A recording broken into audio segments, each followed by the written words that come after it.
Hi, I'm Arinoth, and I play Roderick Kane. Hi, I'm Legacy and I play Loretta.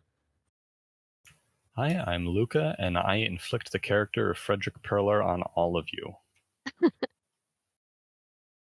Hi, I'm Tink and I'm playing Helena McLeod. Hi, I am Vironz. I am playing Sister Rosalie.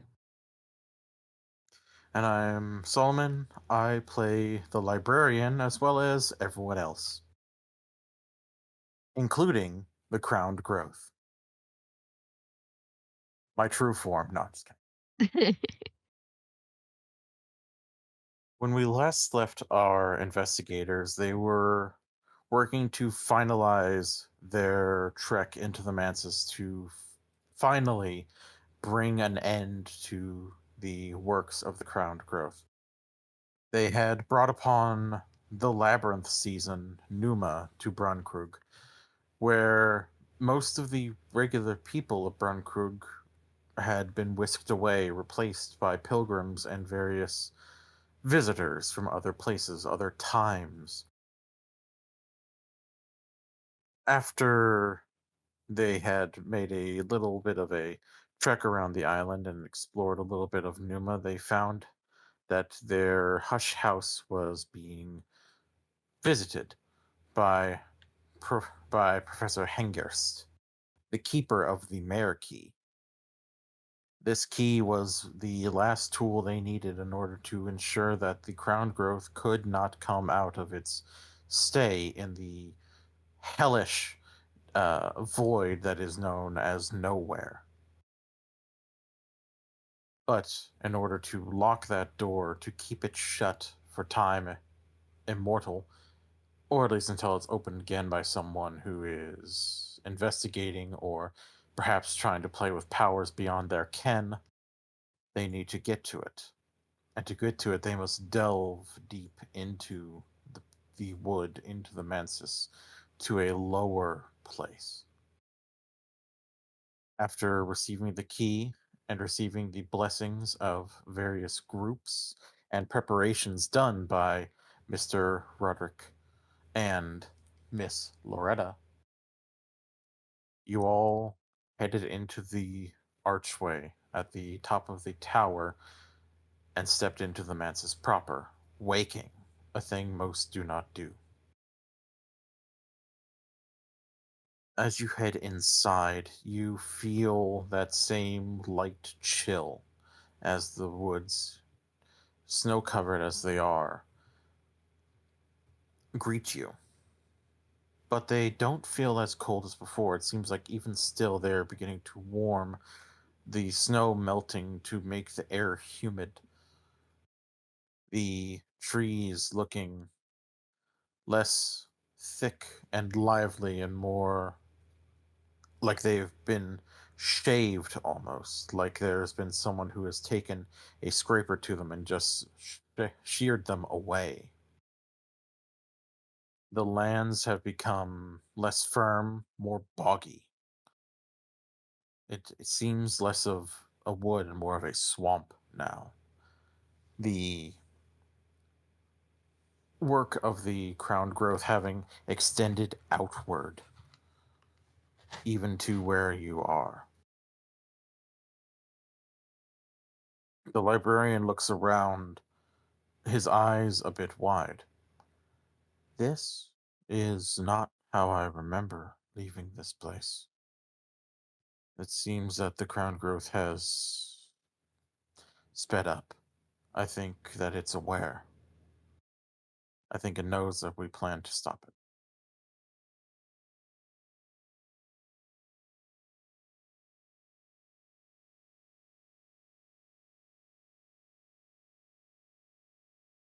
That's not good. I don't usually care to come a knocking when things like this know that we will be knocking.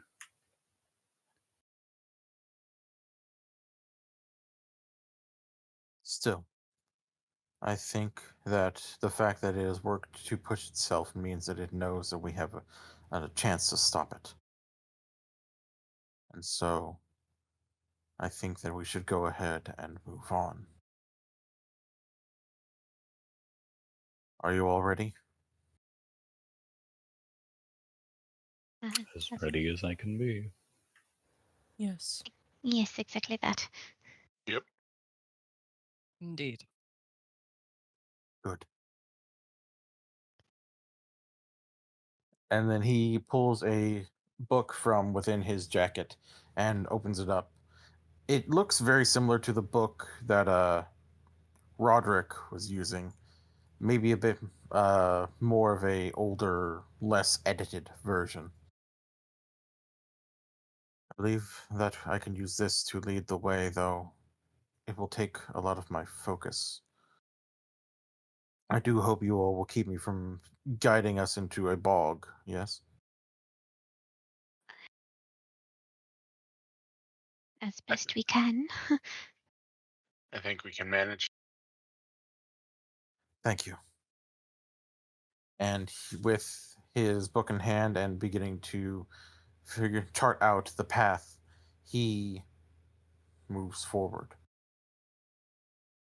I would like all of you to go ahead and give me 2 rolls. The first roll I need is determination with a plus 20 thanks to the preparations that Loretta and Roderick performed last session.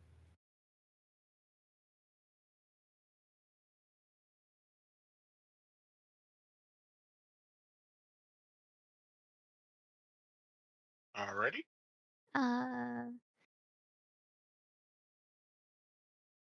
Okay. Well, okay. With the plus 20, I make it. Because I rolled a 39 and my determination is normally 25. Okay, determination roll. Here we go. I succeed. 1. This is an excellent time for Fred to just die immediately, just eaten by the crown growth or whatever. Yeah, I succeed. Rocks fall. Everyone dies. Okay, so I have a determination of 40. I get plus 20? Yes, you Okay, so we're missing a cool 17 that I would have needed to clear the roll. So, Would you like to utilize any of the tarot? as an alternative to being like eaten by the well or whatever, yeah, sure. Fair enough. We do have a few things at hand. I will make one note, though. Uh-huh.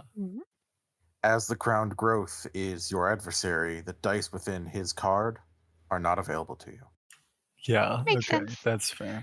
Hold on a second. I'm sorry, I always have a fun time navigating the Hallowed Haven server, trying to figure out which channel I'm actually looking for.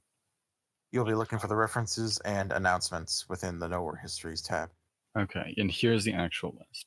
The Madrigad, the Flower Maker, the Vagabond, the Horned Axe, the Forge of Days, the Colonel, and the Red Grail. I think the Colonel believes very strongly in determination. What does he get? 2d4, 3d6, and a d8. Wow, and he's got really nice ones. Let's try a 3d6 off of the Colonel. Noted. One of the three. One of the three. Don't actually roll 3d6. That would probably not work out in your best interest. Oh, yeah.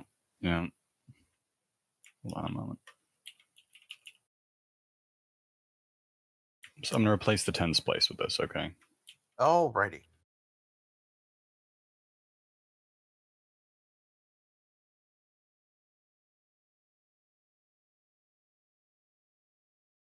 Okay, so it would 27, and then we need, I think, 60 to clear. So, Thus turning a dreadful failure into a regular success. hooray! All right. And now, with all of you having made that, I need a roll of your physique or your dexterity. Oh my god, the Both horrors never absolutely end. shit for me. Okay. See, I feel guilty picking dexterity because it's better. But I mean, Okay, You should I not get feel a 20. guilty for utilizing your better stat. okay. Just barely made it with dex. Does it matter? Is the result going to change which one for which one we Ooh. choose? Because I have the exact same value in both of them. Nope. Okay. So my dex is 80 and I rolled a 41, so yay! Let's see here. Y'all ready for amazing rolls? Always. Maybe? Let's see it.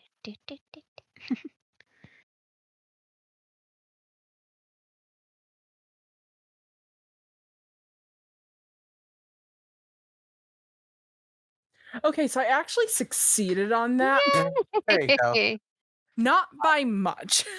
See, I wasn't expecting myself to succeed, but I actually rolled under a 30, so Doesn't matter if it was by a mile or by the skin of your teeth, a success is a success. So glad I had a really good This day. way, you get to keep the skin on your teeth. Yeah. Ew. As you all are working your way through this otherworldly bog, you feel a intense pressure. It's almost a low growl that is trying to worm its way into your head, as if it's trying to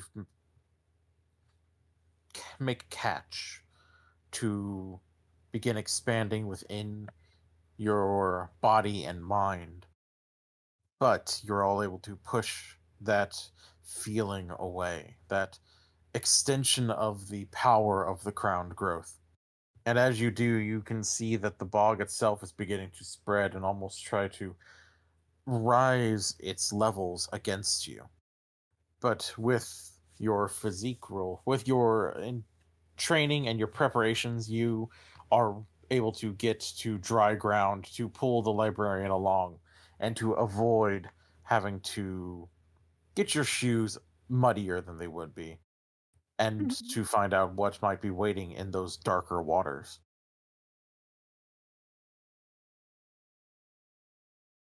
As you trudge along, you can feel desperation.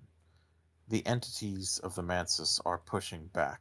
This god from nowhere, this one that had been banished to an effective void, is one that could consume all given half of a chance.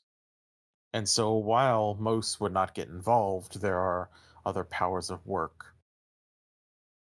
Roderick, you can feel the tingle along your skin like ants running across it as the mother of ants sends her own power outwards to halt the spread of this. You can all hear the beating of wings as the moth works to spread its own pollen, its own spores of a kind to prevent this expansion. And as you work your way through this darker place, as lights are beginning to go out, Sister Rosalie, you feel a warmth as your own holy symbol. You can feel the prayers of so many others focused on it and letting off the intense, unkind glow of the lantern, pushing back a darkness that is used to try to blind and obscure, used to try to get you losing your way. everyone make sure to stick around me.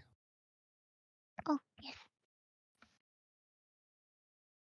Roderick will indeed stick close.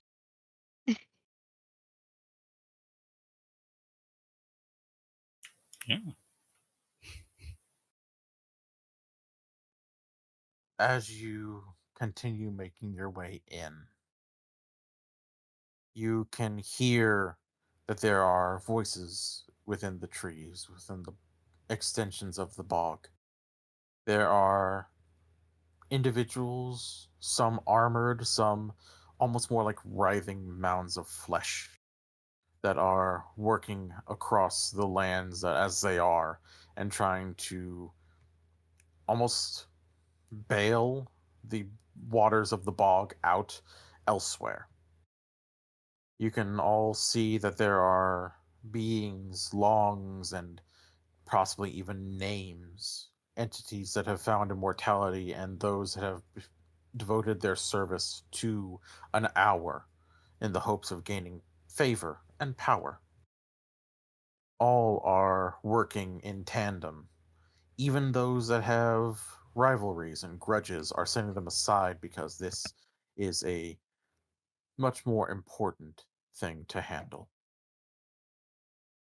You see two familiar figures that are guiding figures this way and that. You see a familiar woman with small, round spectacles who had spoken to you so many days past. And you see a gentleman with a pencil mustache in a bright, almost glowing yellow and black pinstripe suit, as the Baldemarian and Everett Lapidoth are there, perhaps not in the flesh, but physically enough. They turn to you, and you see that Lapidoth is smiling, whereas Teresa is more curious. I did not expect you to make your way here so quickly. You have what you need, then, all of you. Yes, we do. At least I would like to believe so. And Roderick will just nod quietly. Same for now.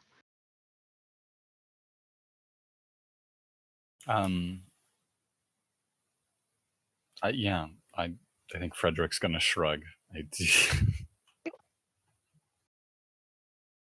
Do not count yourself so lesser, Mr. Perler. Physicality is just as important, even in this land. Well, if you say it like that, then and he's gonna fish his switchblade out of his sock and say, "I've got this." Perfect. And you, Miss Payne, are you ready for what must be done?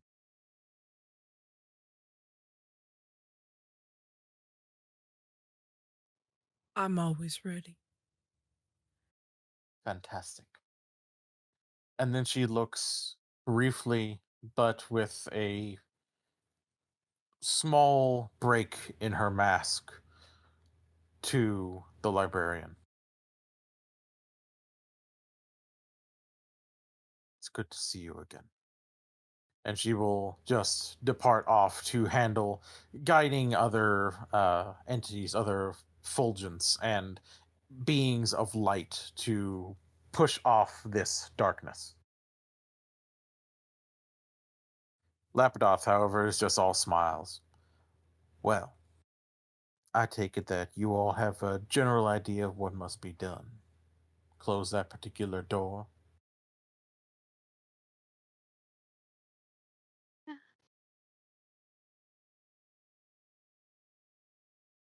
Suppose so. Close the door and stop the spread.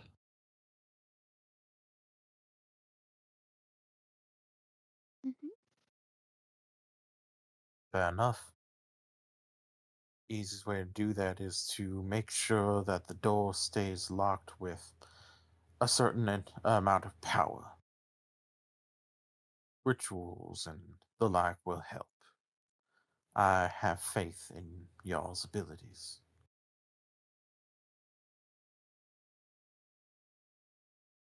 I have faith in you. Well, ain't that sweet? Now, if you'll excuse me, I need to teach some of these boys how to dance proper against something like this. Uh-oh. Best of luck to y'all. Not that kind of dancing, Miss McLeod. Oh, right. I'm sorry. But When you hear that beat, when it's stronger than ever, you go ahead and let it just flow right through you. You hear? Oh, yes, sir. Good. Sazerac's on me whenever y'all come back to the land of the living. And he will just not move, but almost like glide or like shimmer and just begin being other places as opposed to moving.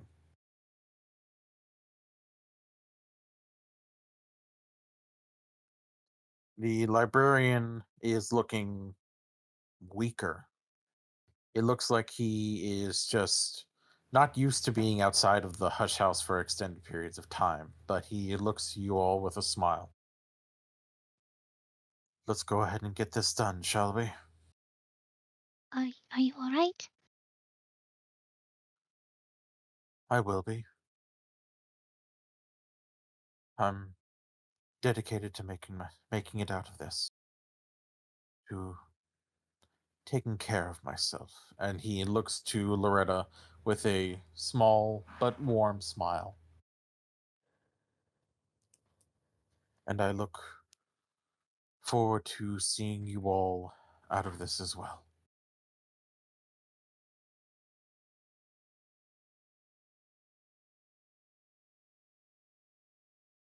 Likewise. Yes. God bless. Well, I guess there's no better time like the present, so, are we ready? As ready as will ever be. I'm ready. Good. Sister Rosalie, if you would mind walking in step with me. I think that light may be more necessary the further we go. I do agree. Thank you. And as you move to take up a step alongside him, he leans a little on you. Not intensely, but you can feel that there is a bit of his weight being used against yours. More just as a guidance and as a little bit of a crutch. But not to where you feel like he would fall over and take you with him. Yeah, I'm definitely doing my best to keep him supported and moving along. All right. You head off from where these collections of entities are. You can feel the desperation from all of them and from the powers that they represent. This is basically do or die. There is no attempting this again. It will be the end, one way or the other. And you head down. You're not sure when the decline began, when you actually were on a hill as opposed to on a level plane, but you can feel yourselves descending. The feeling of pressure changing with every step downward. The gradient getting steeper and steeper, not to the point where you all lose your footing, but definitely felt as you have to be a little more mindful of how you step. And I would like a roll of intelligence from everyone.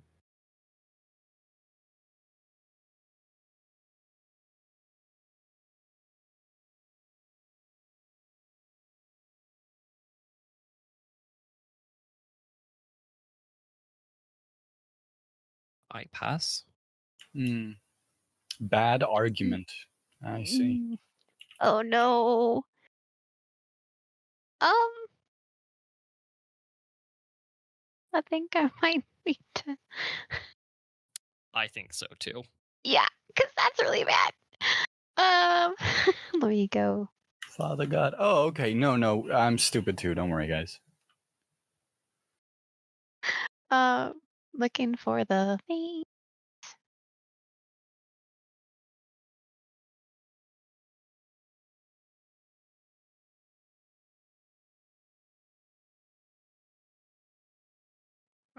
I succeed. So noted. I don't know what to use for this. Roderick, did you also pass? I did indeed.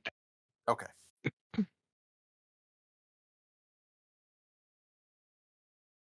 Any suggestions? Forge of Days?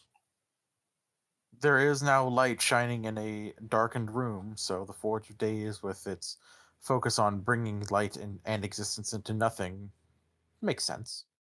Though that is also a D12. Ooh, that's a little scary.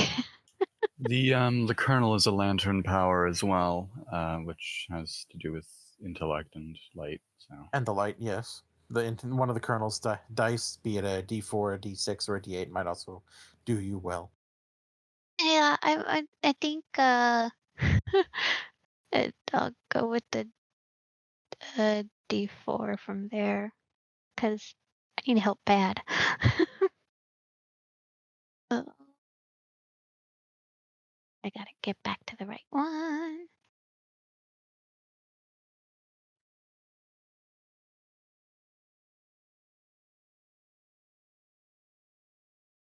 Oh, cool. So that would make that an 18 instead of a 98, yes? Fantastic. Yay! For everyone who did succeed, you can tell that you are not alone here. As you get deeper into these depths, this land that has nowhere seeping out from the doorway into it, working to not just spread the crown growth, but locally spread the nothing, the void. You can feel other things here, older things, malicious things. Mr. Perler, you might want to be on your guard.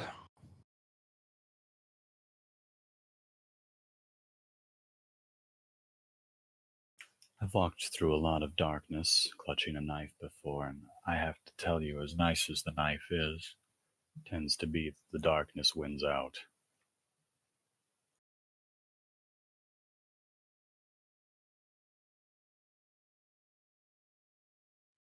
As you are making your way forward, you all are capable of pushing back this sense of dread upon you, thanks to the preparations done, again, by Loretta and Roderick. But you feel like as the further you get in, the more it will push against your mind, against your psyche.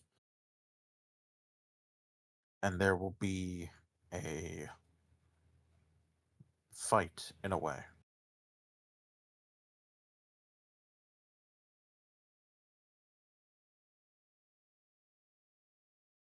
As you keep this descent up, you can feel the incline get deeper to the point where, as you are walking, you never really realize that it went from grassland and muddy area to steps.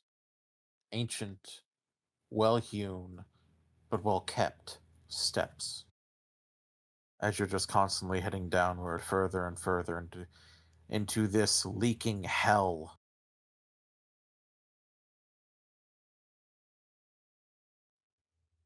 Only hoping that there will be a way to come out again.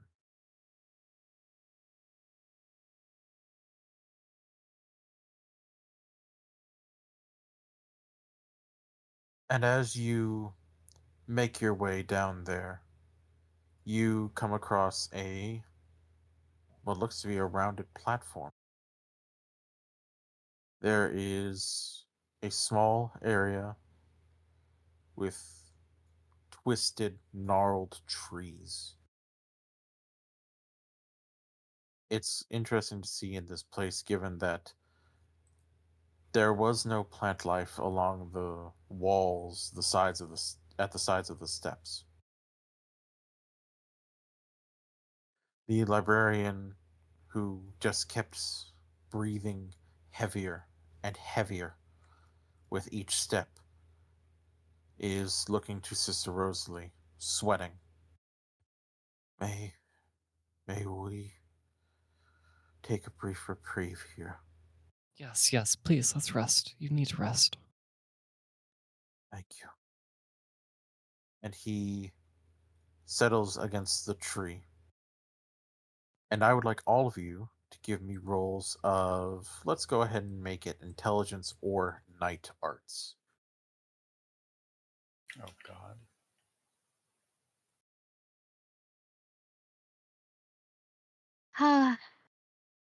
Nope. 23, and I think I got a 30 or a 40 intelligence. So Fantastic. 13. Mine- Ooh. Wow. Yeah, mine's 50, but I rolled an 80 and I don't want to use it up another die, so we're just going to live with it. My intelligence is 70, so I pass that. Fantastic. To echo the question Vironz had before, in this particular case, does which skill you're using change the outcome? A little bit, but not intensely so. Okie dokie. Because I passed for both. I'd be going off of night arts considering where we are. Fair enough.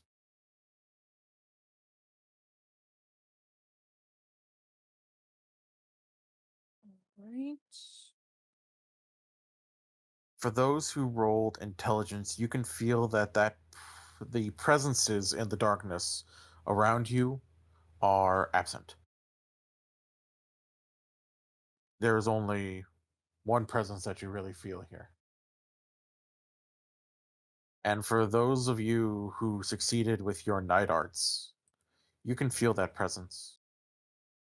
And as you look at the trees around, you see that almost burned into them there are masks that look akin to comedy masks, laughing.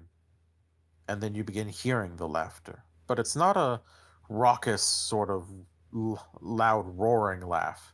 It's almost like soft tittering. And suddenly you begin to smell tobacco smoke and tea. And those of you with knowledge of the darker arts know that this is a different, long lost hour. Only the people with night arts are hearing laughter and the smells and such. As everyone looked around, they were beginning to take in the smells and the laughter, but they can just feel that there's only one presence here.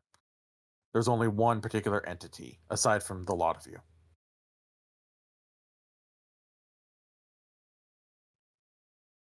Mr. Perler, if you can, please do your best to defend me and the librarian.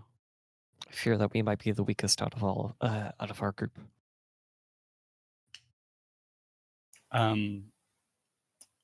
Frederick turns to look over at her, and his eyes are wide, and he's a little freaked out for probably the first time since meeting all of these folks.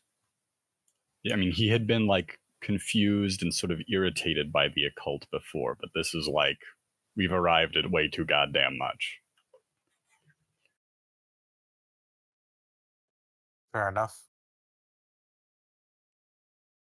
And you suddenly hear a soft slurping noise and turn to see that the librarian is stock still, looking pale at a green gloved hand that rests on his shoulder, two fingers holding a extended cigarette holder, and the other hand bringing a small cup, china cup, to the full red lips of a very pale,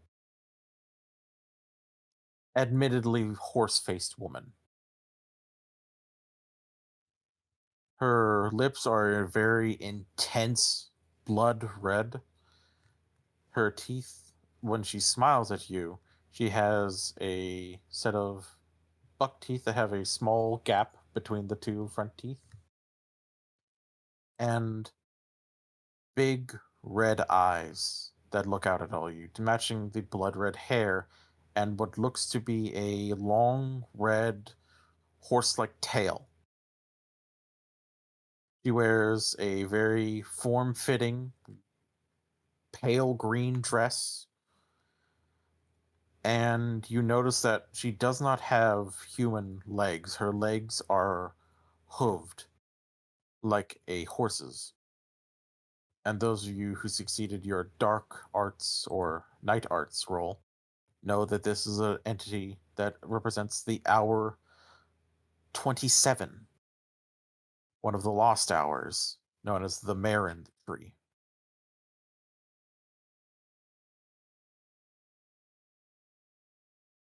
Well, good evening.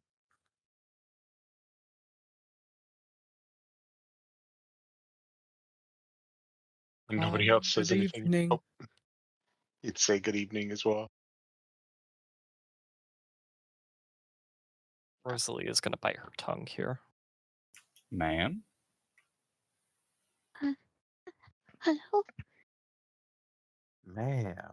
Well, it's been so long since anyone's treated me with such kind, respectful moniker. It's so good to see you, sir. And she will just take a, like, bowl-like green hat atop her head with a red feather in it and just sort of tip it to you, and which you see very horse-like ears that are sort of tucked into it.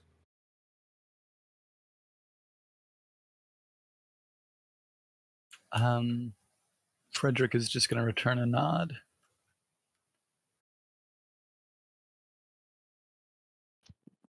Well, now. It's been so long since I've met with anyone aside from a very particular friend.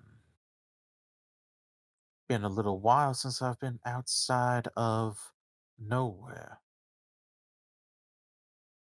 So this is a rare treat to get to talk to people from the other side of things. Tell me, is this sort of attire still in fashion as she just poses and shows off a dress that looks like it's maybe a decade or two out of date? Still looks good, just passe in terms of fashion sense. Perhaps some, but not all. I think it's lovely. Well, ain't you just a sweet little thing? And she just moves the hand coming up off of the librarian, and he just looks like he just takes a very deep exhaled breath, like he looks like he's about to pass out. And then she just comes over and gently pats Helena's cheek. It feels wrong, despite the fact she's wearing gloves. Her hand feels very cold. Oh, Oh dear, you're positively shivering. Please, have yourself a cup of tea. It should warm you right up. And she just pulls up her hand that was holding the cigarette holder and offers you a china cup of tea that she did not have before. oh, thank you very much. She'll take it. Everyone who also passed the night arts roll knows that one should not drink anything from the gods of nowhere. It is akin to getting fed by Hades. Here. Let me take that. Helena. It's got to cool a little bit. You don't want to burn your mouth now, do you? Oh no, you're absolutely right. And she'll hand it over. Miss, Yeah. What do you intend to gain out of chatting with us? Well, first off, a little bit of excitement. It's been so long since I've gotten to talk to anyone aside from a very important person to me. And those of you who know about the Mare in the Tree know that there's one particular hour that she has very, very forbidden liaisons with, known as the Ring U or the Malachite, who represents the hour 3 a.m.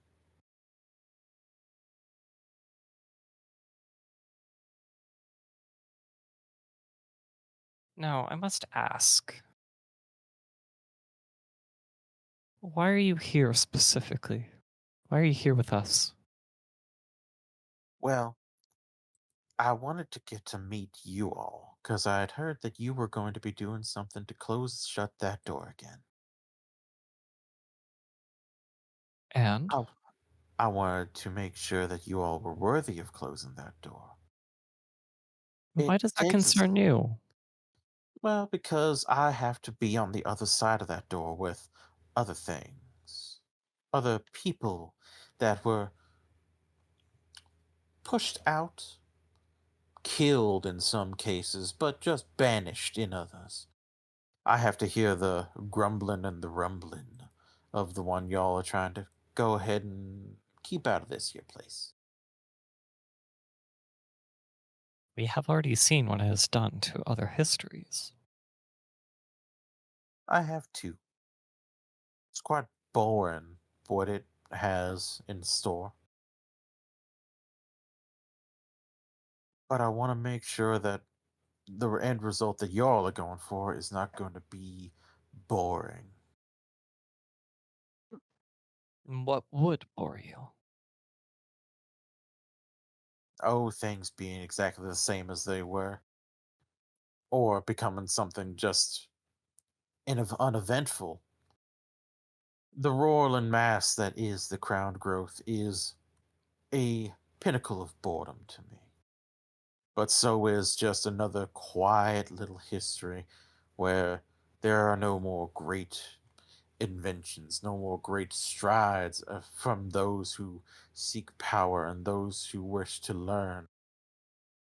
I get the distinct feeling, and she just leans around to sort of sniff at all of you. You all do have the capability of doing wonderful things, impossible, wonderful things.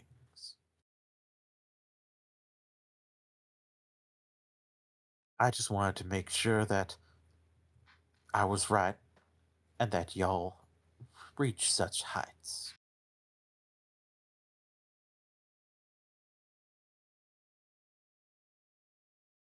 I'm gonna take a step closer to her.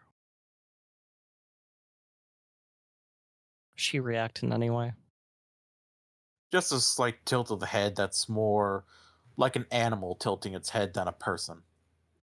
All right. Now, I'm curious. Are there other doors? Is there one you would like to perhaps be behind? Hmm. I'd very much like to be able to stay here in the Mansus. Just be on the other side of this door, this particular side of it. But I don't think that that would really truck too well with the others. They don't particularly cotton to me, aside from my dear sweetheart.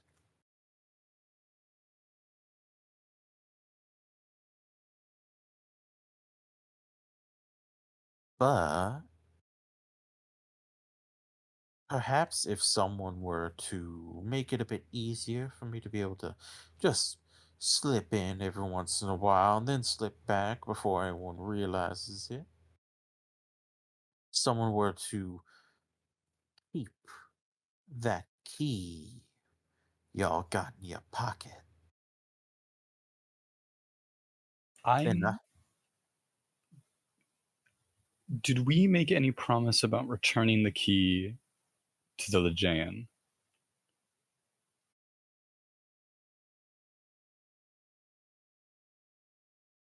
Because I don't remember if that was part of the contract. I think we just received the key.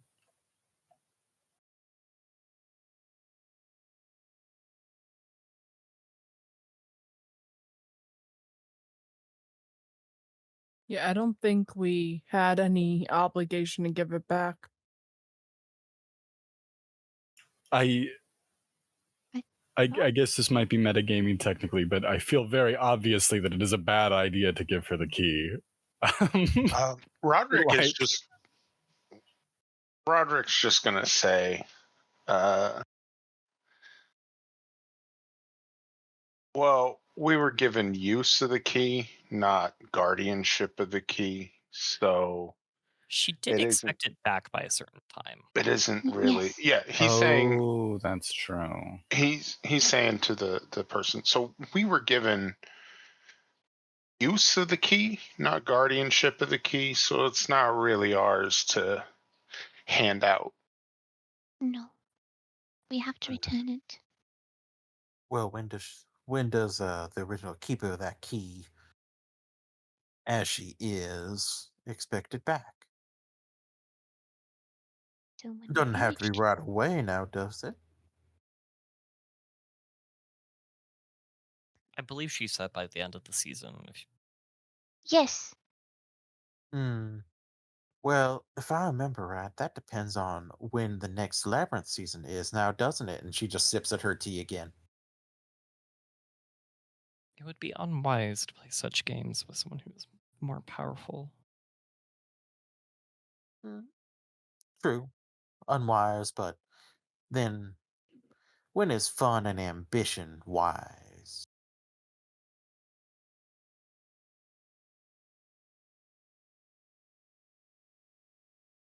Now, miss, I'm sure you might understand why we are a bit wary of having to give you this.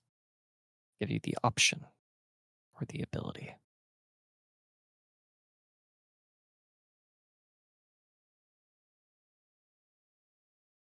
Are you aware? I am.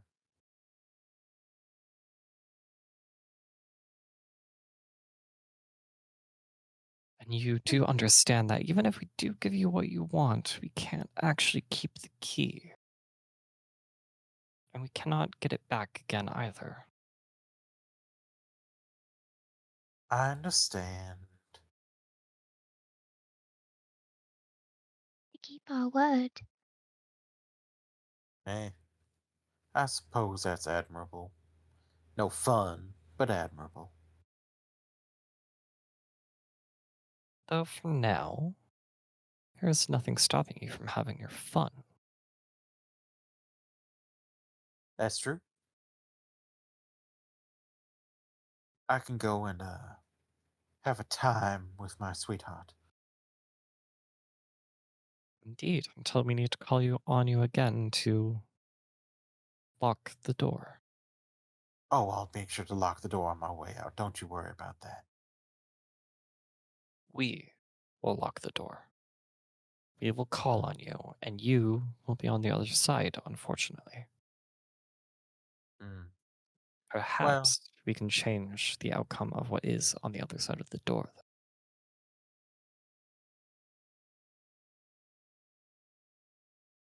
Hmm. Sister Rosalie, Yes.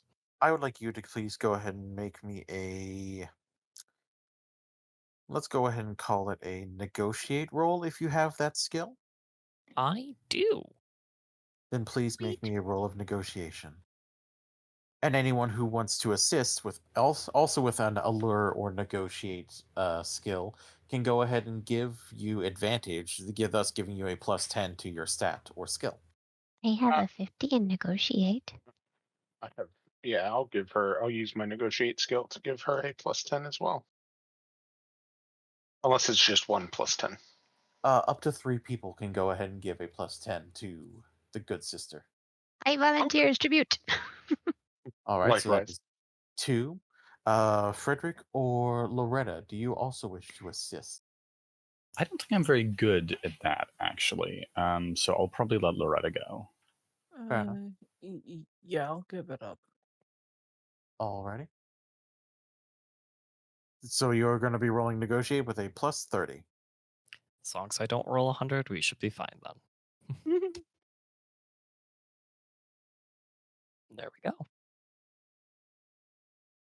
The mare in the tree tilts her head one way, then the other, and then smiles brightly.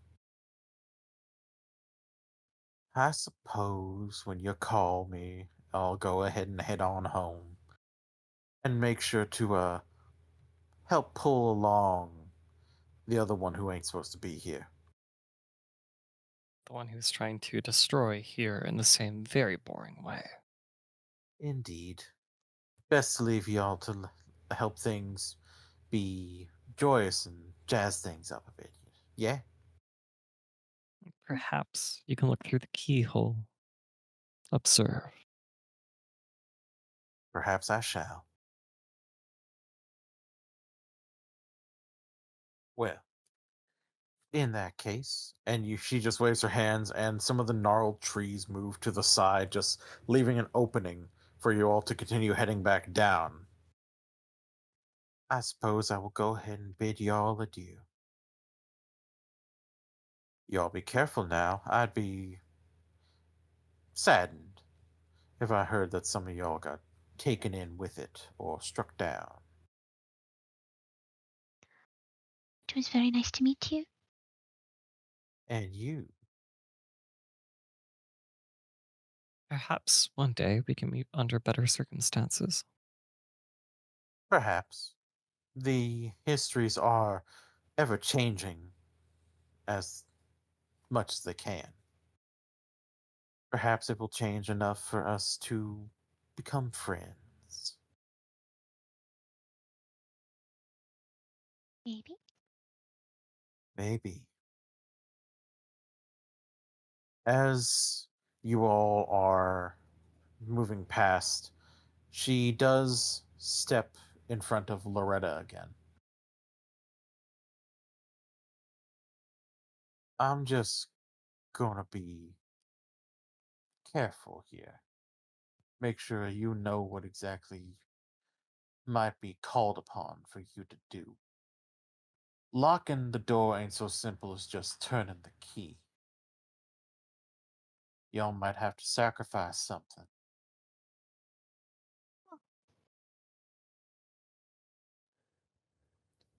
I am aware of what might come.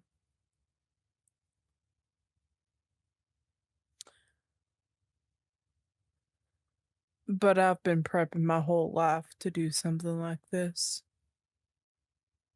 And I don't let anything get in my way. Not even sacrifice. And that the usual feminine smirk that she has turns into a very stone cold, very uncaring face. And she'll make way. Good girl. You're gonna go far, kid. And she just looks back after Loretta as the trees close back again behind her.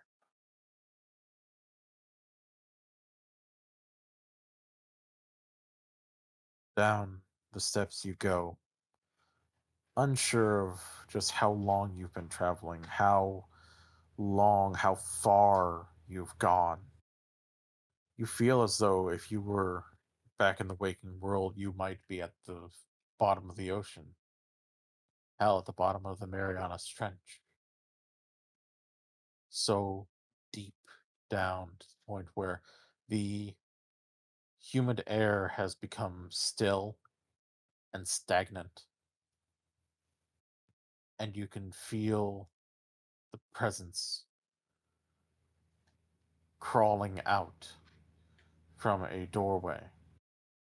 It is a grand stone jagged thing, ancient with all manner of old writings on it in various languages that you can see, including cracks in the door that those of you who had long studied it can see that it is crack track. That there are cracks that have been made specifically to actually empower the door as opposed to weaken it. The physical shell of it may be weaker, but the occult power, the soul of the door itself is strengthened, but it is being forced open. You can see the roiling, writhing mass that is the crowned growth working to push its way through. It's disgusting. It is a vile hulk, a heap of carrion and bog. It is an end of things. The librarian looks to you all and says, "We need to close that. And I need to help lock it." Huh.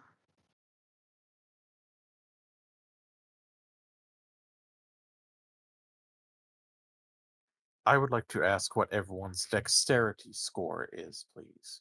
70. 80. What the hell? 50.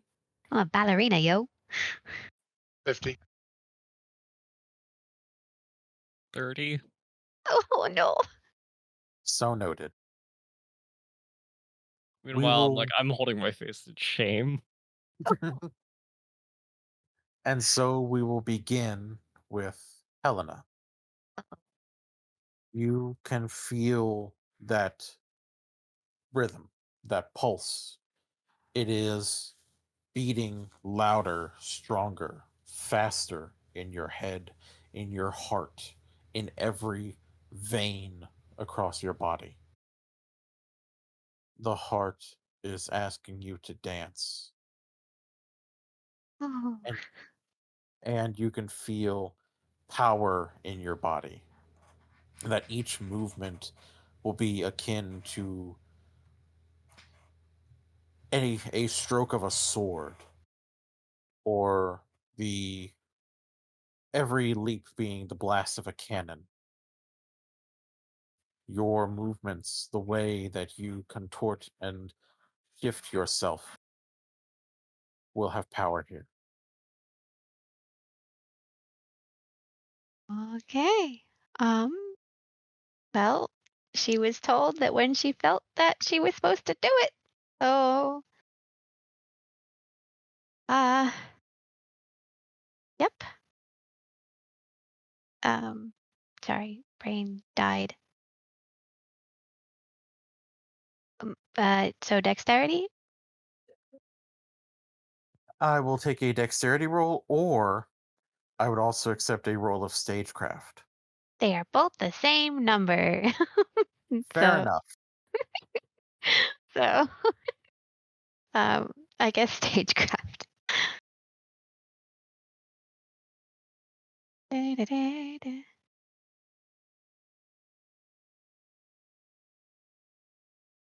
32 out of 80.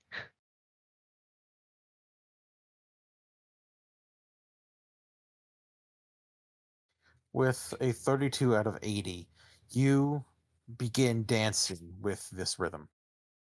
It is not any beat that you've felt before. It's the heart is taking on a different time. It is faster, it is much more intense and violent. And you can feel that energy flowing through you. And as you pirouette, it flows out of you. And you can feel that each shift of your body is a declaration of your intent to keep the crowned growth from coming in. Each wave across your form sends off intense energies that push the crown growth back. And you can feel that the heart is with you, and the dances of so many others, perhaps your new friend Clovette as well, is with you, empowering you, focused entirely on what you are doing. You are leading perhaps one of the largest productions with the greatest hope in modern history. And it feels joyous. Wonderful.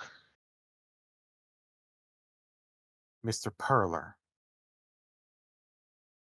Hello. you are a man of not great occult means as far as your life has gone. Well, you didn't have to say it like that, but yeah. But you are a man of determination. You are a man of will. You are one who knows what you wish to do, and you have the drive to get it. Uh-huh. You know that you must stand against this. You have tools at your disposal, your knife. You find yourself with a rifle in hand that Oh, perhaps you don't remember packing, but feels right, feels heavy, and feels hot. it'll probably be the warmest thing that we've put hands on in nowhere this whole time, so sure. And you can just feel like it's wanting you to stand against this thing, to be a bulwark of physical capability, to be a man standing against a god and smiling, and to fight back with all things that men do, that you know men do best: violence.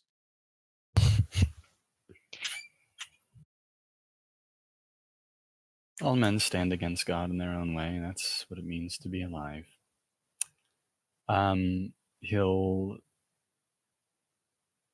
aim another shot, same as he always ever did, and looks through the scope out into the darkness. Is there anything that he sees worth seeing? You see that there are, within this bulbous mass, there are places where veins meet, arteries, that normally on a regular person might be hard to particularly aim for. But on this larger mass, this hulking monstrosity of flesh and rot, much easier, especially for someone of your talents. Okay. I'll sort of burst those little balloons, those tumors that flick to the mass. Very well. Let me make Please a give me shooting a check. yes, please.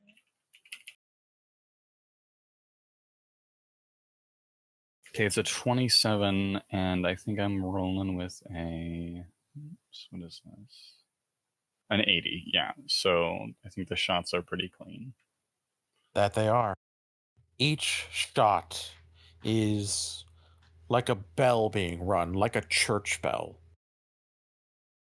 Each time you pull the slide back to eject a shell, it is almost singing to you, literally, as you inflict violence upon this greater being, this ancient, unknowable entity with your own worldly ways. And it feels good.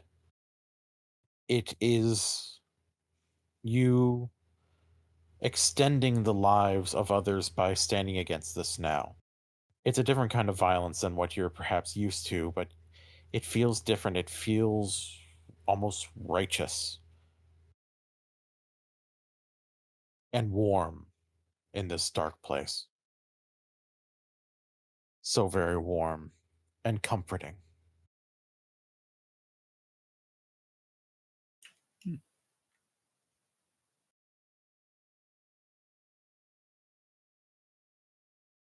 Loretta and Roderick.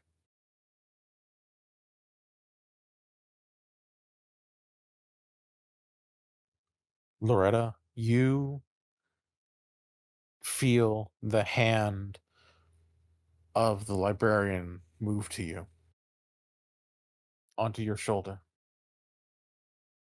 Loretta, Mhm.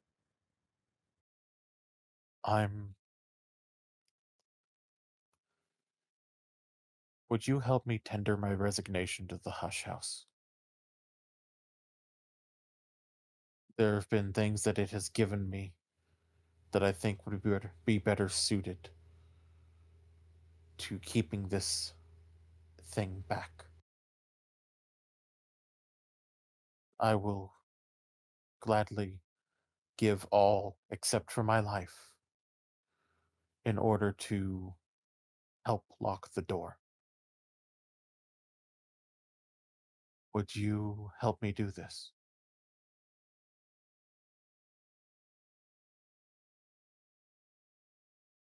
If that is what you want,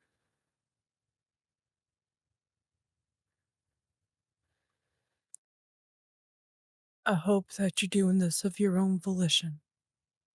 I am. I'm not doing it as the librarian. I am doing it as Christopher Alopoli.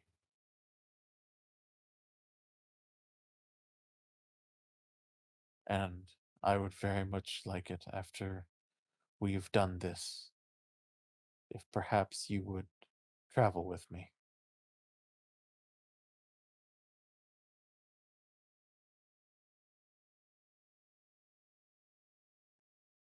I think I'd like that. Christopher.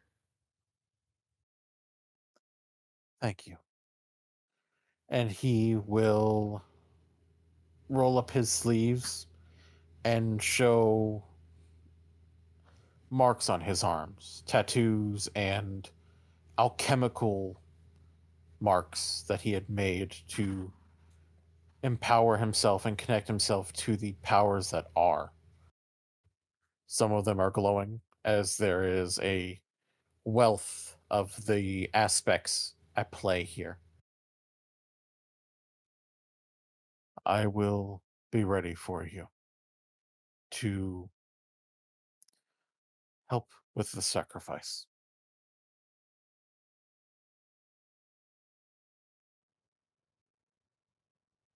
Be safe. Always. And he will begin focusing and other symbols along his arms and along his body, and even across his glasses, will begin forming. The glasses that are, I believe, currently being held by Sister Rosalie. The librarian had them last. Ah, yes. The the glasses from the librarian of another history flow from his jacket and out, standing before him, a focus for all of these energies that is beginning to pile in.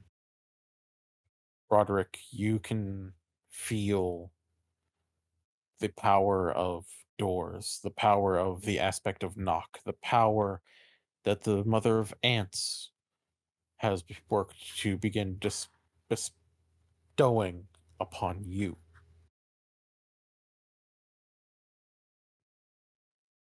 I'll You see. know, you know that one of the easiest ways to call upon this power is to make a door. And while all wounds are doors, there are other ways to do so.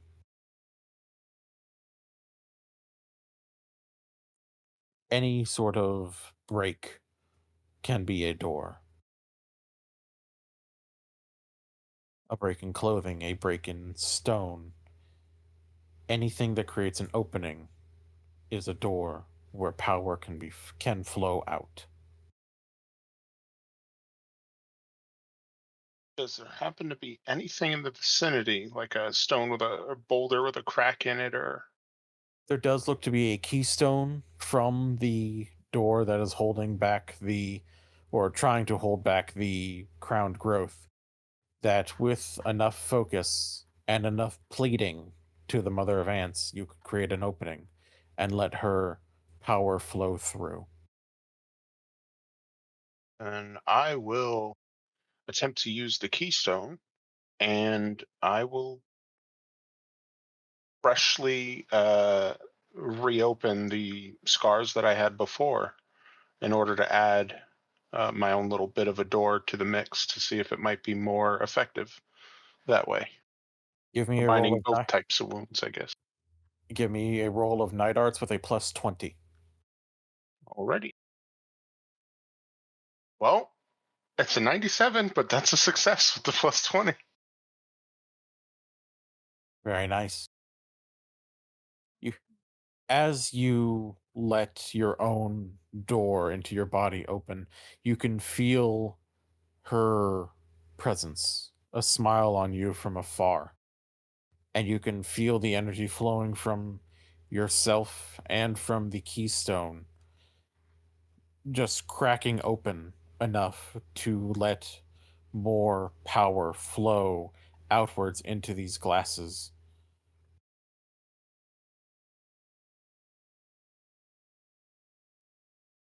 Sister Rosalie, Yes. you can feel the prayers of others with you. You can feel so many souls praying for this salvation, this effective stand against the devil, against the end of things, against the end of light. And you can feel them crying out for you to save them from perdition.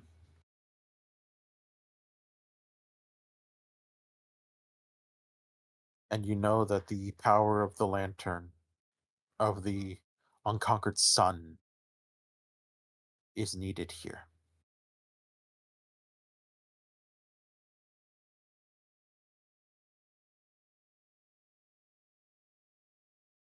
Yeah, it is. It very much is.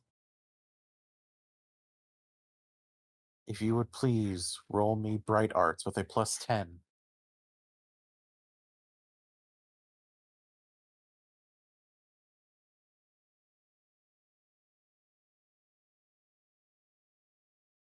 I pass. And the prayers flow outwards from you as you speak the ancient phrases, Latin flowing from you like a sermon outwards into this darkness.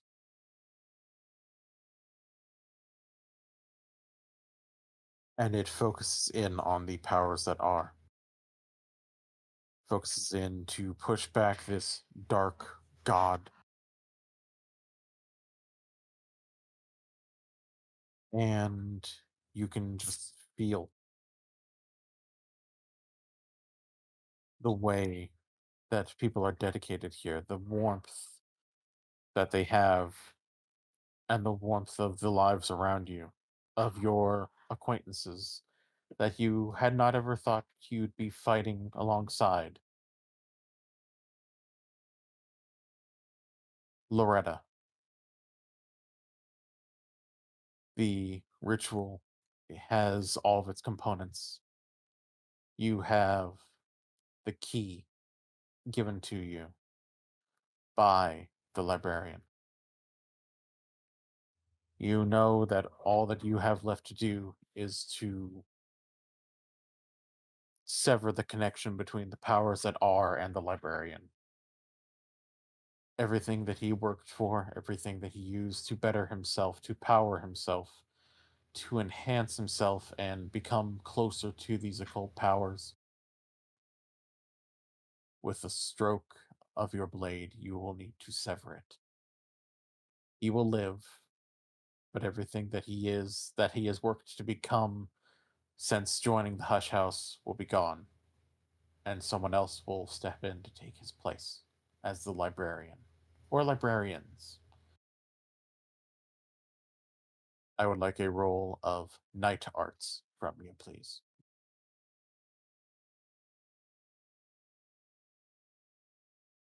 And this is where we roll a 100. You already know. Don't put that out there.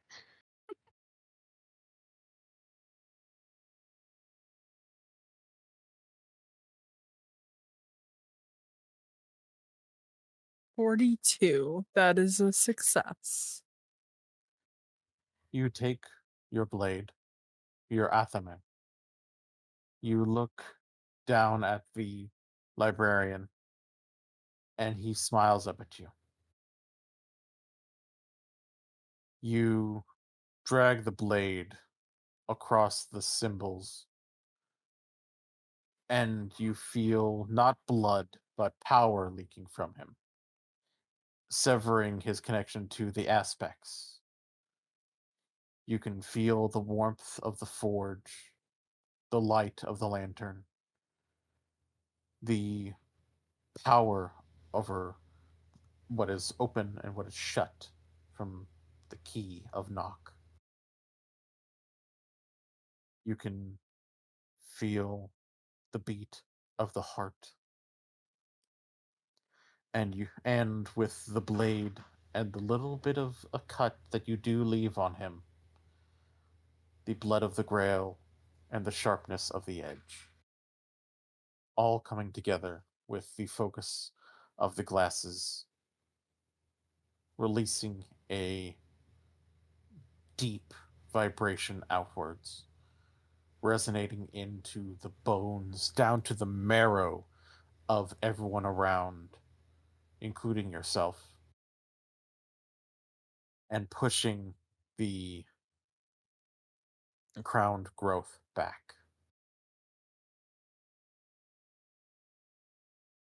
The door is open, but the librarian, with the last of his energy, moves to push it. Can I get a bit of help here? As he's just one man pushing against this door. Right. Here. And she'll move forward to push. And with the aid of Loretta, is anyone else going to join in as well? Yeah, I'll shoulder my rifle and give it a shot. Alrighty. With the aid of Loretta and the librarian, I would like Mr. Perler to please roll me physique with a plus 20. Thank you for not making me roll. My 10 couldn't handle it.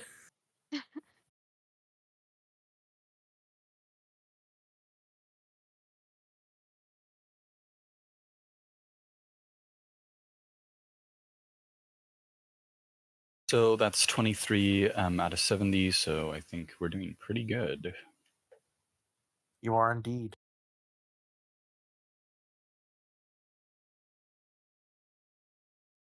Let me make one last roll for the crown growth.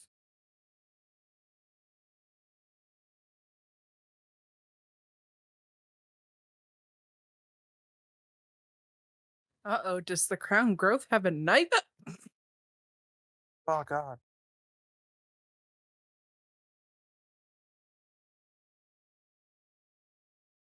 And as the crown growth tries to push back against the door, letting out a horrible, sickling bellow, you push the door and it finally snaps shut.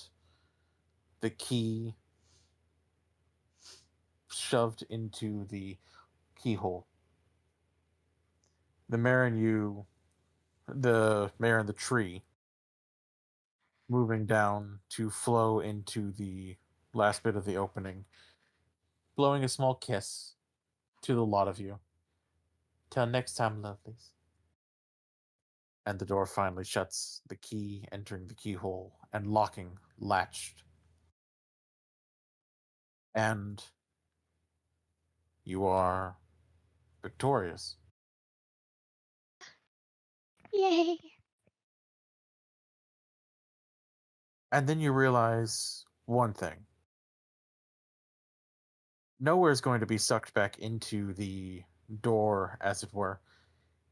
Probably best not to be here when it does. No. Mm-mm. So I would like a roll of physique or dexterity for you all to run away.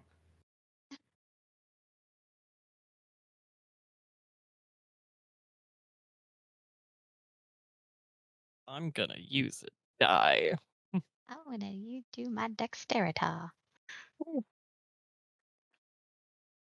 At this rate, I'm not going to have any skin left on my teeth. Woo!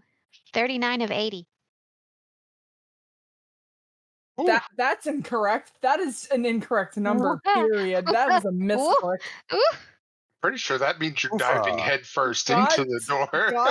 It's not God's winking or the devil's winking. It's they're wanking on me because that's not the correct That has a number. whole different connotation. Very much so. God, Oh, I failed. Use a die! Use a die! can I? Would the red grail work here? It would. Given that this is the blood bumping as you're all running for your fucking life. Let's all make like brave Sir Robin. I'm gonna use D4, a D4 from that, Alrighty. and I very lovingly pass. Hold on. Let me see what we've got here. I guess I won't fail this time.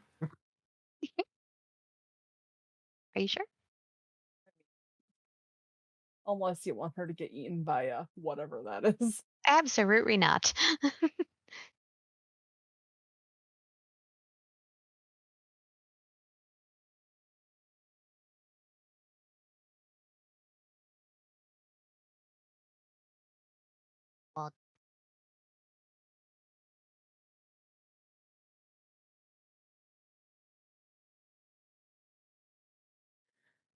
Well, Wow.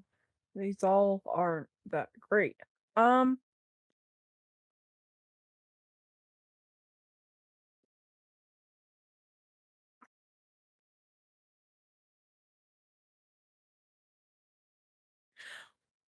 with feeling the energy from the various hours, Yes. could I tap into the kernel? Because we need to get the fuck out of there. Indeed, especially with the scars that have been inflicted and opened. The power of the kernel is here. Utilizing the D4, I imagine. Yep. that's a good time to use it. That is a 33. Yay. And with that grand success, astonishing even, you all are able to book it up and out of this small oubliette of nowhere, pushing yourselves to leave the darkness as it is swallowed into the doorway. The path going from stairs quickly to grasslands, bog that has rapidly dried and left behind cracked earth and gnarled vines. And you find yourselves tumbling, working to just scramble and get away. Until soon you all are back, not even within the Mansus, but within the Hush House. Just pushing your way through the archway and stumbling into the cold stone floor of this higher tower. You hear seagulls, the light washing of waves against the shore. And the rectory's bells chiming in with the Hush House's bells. And you feel warmth. The Hush House has seen the departure of the lantern season, and it is now a warm but gentle fall. And that is where we are going to take our 10-minute break.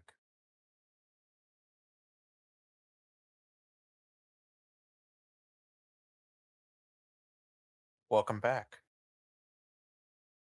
The investigators find themselves in the tower where they first went waking into the Mansus. The crown growth has been locked away in nowhere once again, with so much energy expended. All of you, despite the fact that it looks like it's only about midday, maybe afternoon, you all feel exhausted. There is so Mhm. much that you poured into of yourselves into this, so much focus and energy that it feels like you could probably lay down for a nap and sleep for a day or two.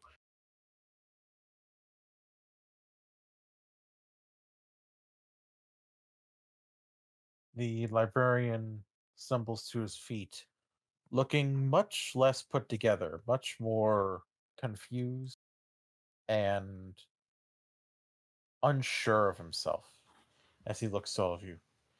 Did did that work? Are we done? I think so. Goodness.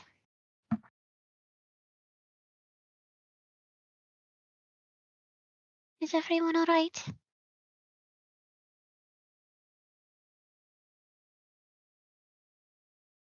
I would like to believe so. At least I am. It just took a lot out of me. Oh. Yes. I get the feeling we weren't supposed to walk away from all of that. I, uh, I mean, not all of us, certainly. I'm gonna look We to did. see if anybody's missing. While Loretta had one point where she was tripping up maybe a little bit, she caught back up and and made it through with you. So everyone that you left with is here. Oh, thank goodness.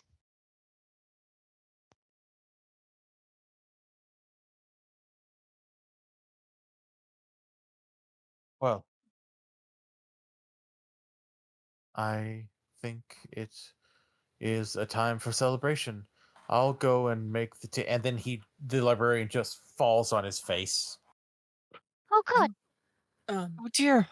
Here. She'll offer him a hand. Which he takes and then just adjusts his glasses. He's like, well, that, huh. Oh, I think it's more the time for rest than celebrate later. Perhaps. Um, what say we all take a short nap and maybe celebrate with a grand dinner? There's, I think, much to discuss. I think that the Hush House's future is going to be quite different than I originally thought.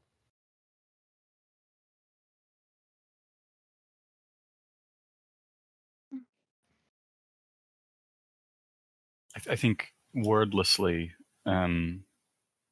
Frederick is going to get up and hike back up to his room.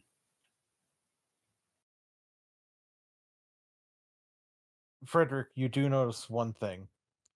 That weapon that you had in the Mansus that seemed to be almost too good to be true, almost unnatural.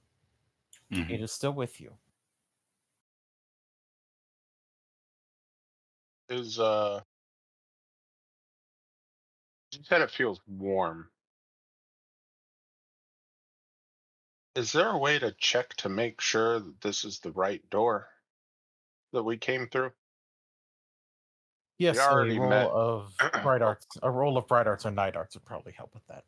I will attempt a roll of night arts because we already met a librarian from another hush house. So, well, found rather than met. Can I also can I assist, or can I do Bray Arts and assist? I will say that you can, and you can choose to either give him a +10 or to roll it yourself. I am gonna roll it myself. Okay. Considering that I am still bleeding from the wounds I opened, I'm assuming, would I be able to use a one of the D8s from the Red Grail? Absolutely.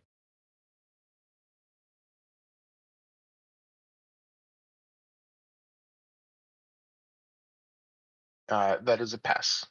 All right. For night arts specifically. Okay. So the two of you, with your own take on things, can tell that this was the same archway. And it is the same history, though it's a history that seems to feel different. Something has changed. People are here that maybe were not supposed to be. A change has been made where someone has given up something intensely personal to them and has passed that power on to others. One librarian exits the hush house, and perhaps a new staff comes into play. But for the moment, these discussions will have to wait, as all of you are very exhausted. And a brief nap into the evening seems to be in order. The librarian looks to Loretta. Would you care to join me?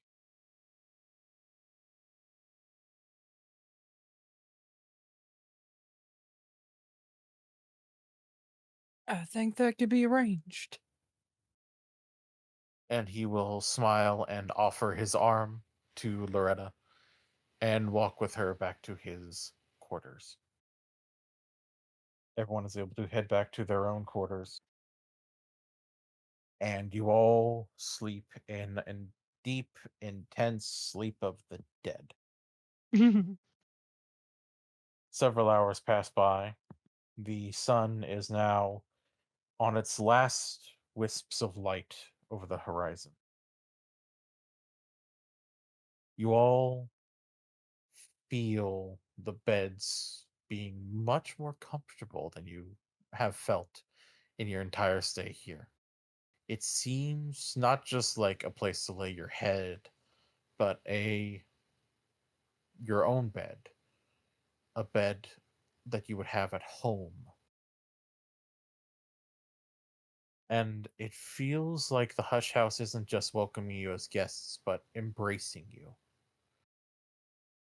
It just feels different and warmer, more colorful, even.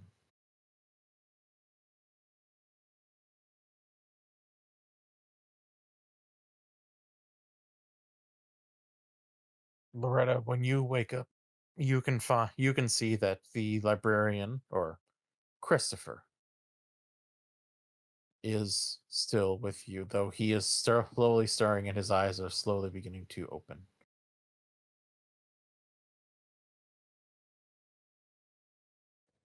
Good. And she checks her watch. Evening. Good evening. How are you feeling? Weaker. Normal. A way I haven't felt in a decade, I think. Maybe a little more. That a bad thing? No, I think this is a very good thing.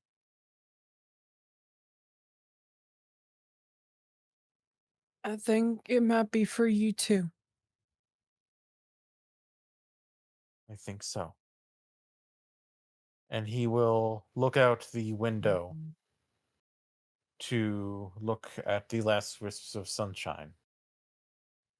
Sunset.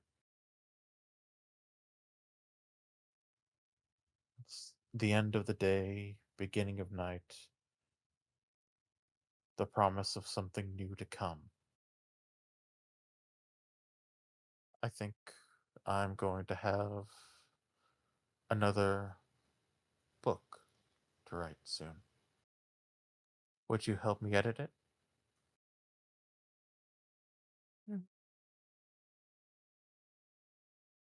I think with my expertise,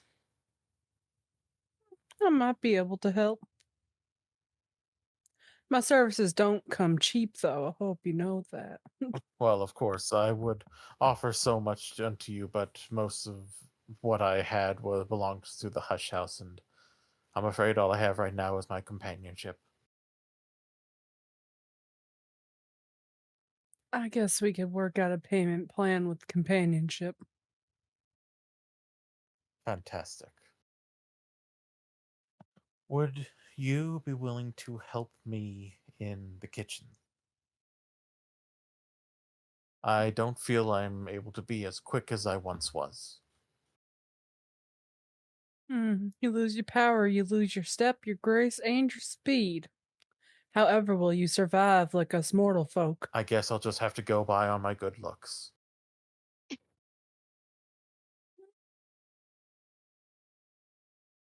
You're not bad.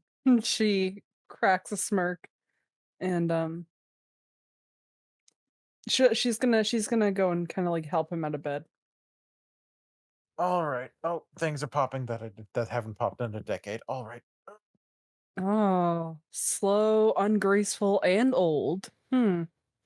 Really relying on those heavy good looks of yours now, aren't you? Yes. Yes, I am. And he will get out of bed and, with your help, make his way down into the kitchen. Everyone else begins to wake up as well, having slept a completely dreamless but restful sleep. That nap having been more restful and more satiating than perhaps the entire nights of sleep you've gotten since you came to the Hush House.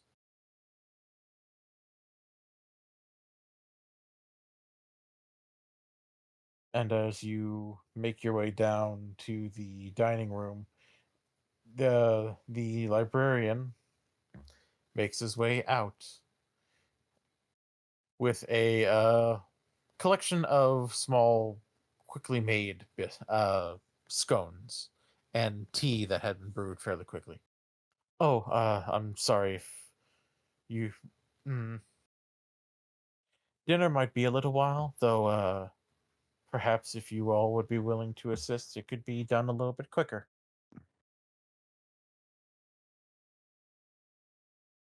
Oh, yes.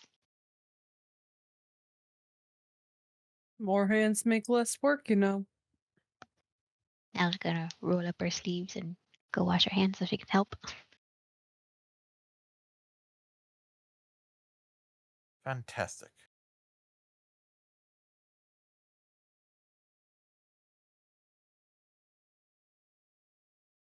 Is anyone else going to join in and assist with cooking?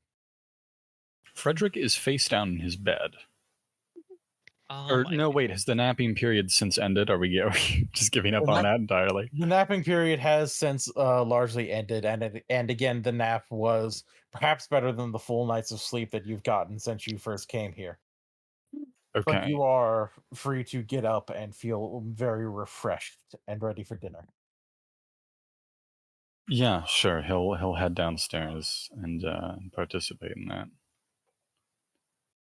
Excellent. Mr. Rosalie, Mr. Roderick. Sister Rosalie is either cooking there and cooking like a whole bunch of things, or she's going to be at the church cooking a lot to kind of uh, basically provide food for the community.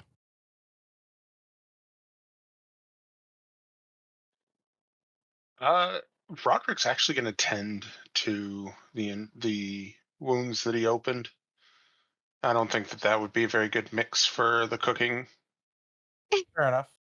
I will take a medicine check with that. Okay. Copper isn't really a spice.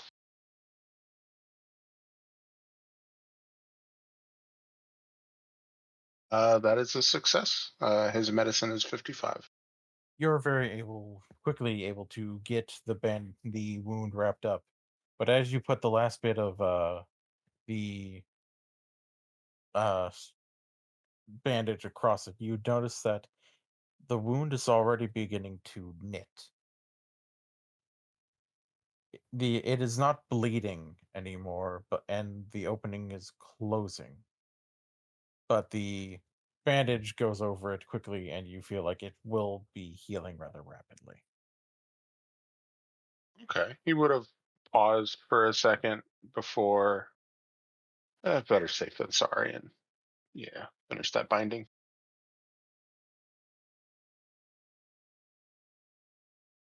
And you head on down, and everyone assists with the cooking, with Sister Rosalie able to utilize the church to make a much larger meal, and the hush house opens up. The people of Braunkrug come in and get a little bit of food. It becomes more of a large, sort of impromptu festival for everyone on the island. You can see the sailors, the postmistress, various other individuals all coming and getting food, sharing stories, laughing, paying a few bits of pence here and there for all of you. And just the air is warm and kind. And you feel safer. As it gets deeper into the evening, most of the people leave, the only ones that stay behind being the lot of you and Captain Welland, who has decided to enjoy a bit of his pipe with the lot of you. So I take it that things were successful.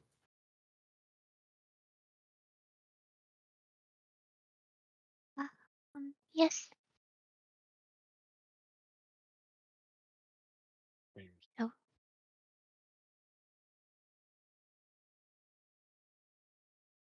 It's good to hear. And no casualties, I see.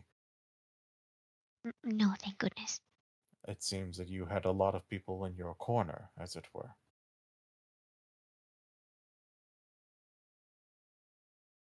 Mr. Perler,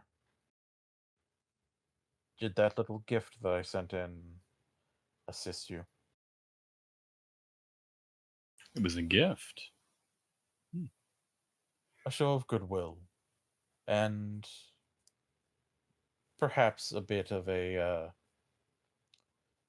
hoping to sway you to one way or another, one path or another.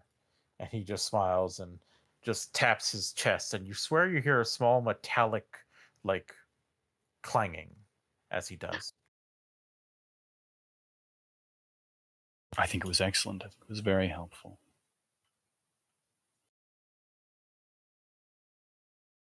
Good. Do know that if you should ever need anything like that again, do just let me know. I have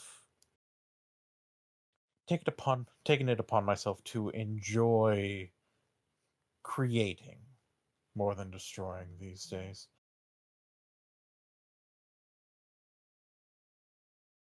Perhaps if you'd like, you could join me in my forge on occasion.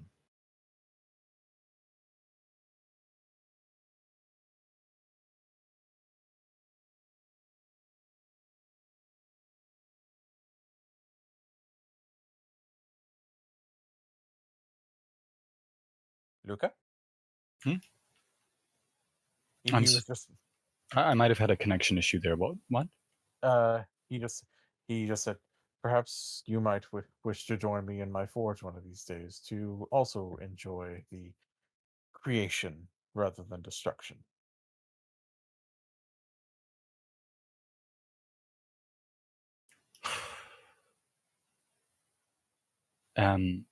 Frederick is rolling up his sleeves and he stops before he gets to the washing up, and he says out loud, "I'll have to weather the heat and give it a shot." Excellent. I'd love to have you there. And he just settles back and enjoys his pipe while the librarian, who has also introduced himself to the rest of you, being Christopher Alopoli. He has made sure to, through the night, ask that you all call him by his name as he says, "Well, I suppose that was my resignation tendered. I, with what I gave up, am no longer the librarian. Oh. I have given up everything that I have learned at the Hush House, all of the rituals and the skills. I have the memories, but the Hush House needs new people to be able to look after it. To go out seeking for things to catalog, to protect it, to nurture it, and guide the people here. To find what has been forgotten and make sure that it is always finding a place to reside here."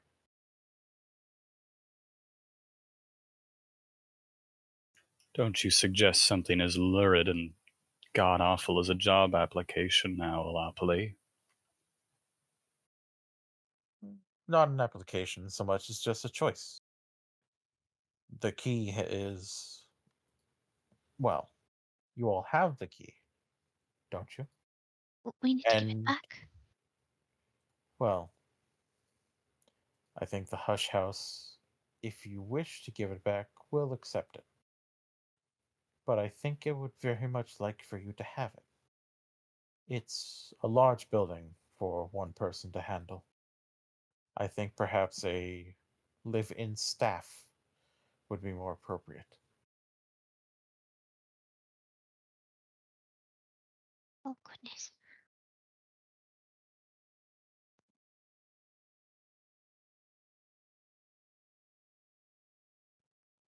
Do you think it'll pick who it wants? I think anyone who has a key is who it wants. And he just turns out his pockets and shows that they are empty. It's taken its key from me. I'm a guest here.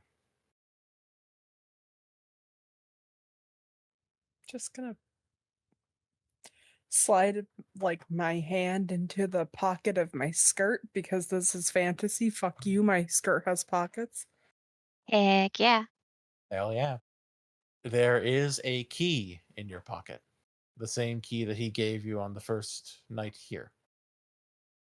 And anyone who checks their pockets finds that there is a key much like it as well. Oh, Huh. Even Sister Rosalie, who somehow has a key within her habit. I think we did say that it had pockets. It does have pockets. I do believe habits have Empty pockets. Pockets everywhere. Yay, pockets. The best thing in the world.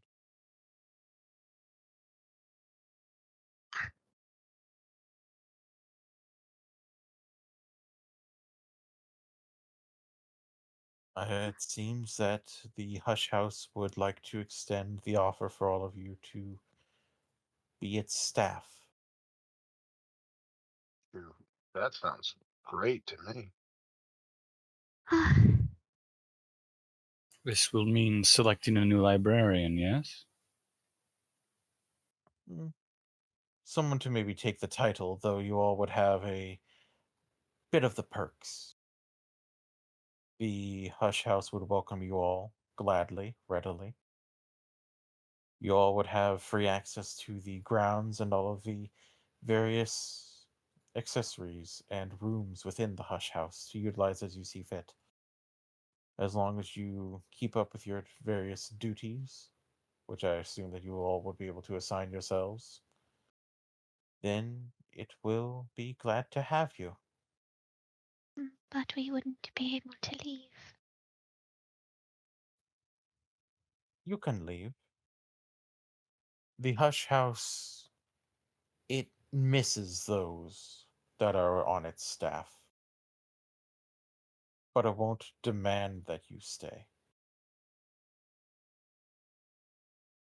And what of you, Mr. Alapoli? Are you staying? Are you leaving? I think I would like to travel. I've spent so much of my life having gone from the Americas to the Empire and back and forth, and finally stopping here. I think I would like to explore beyond what I've been to before. And I have a new book that I'm going to be working on as I do it. And I think if she would be with me, someone on staff could go out and collect things to send back to the Hush House as well. And he looks to Loretta.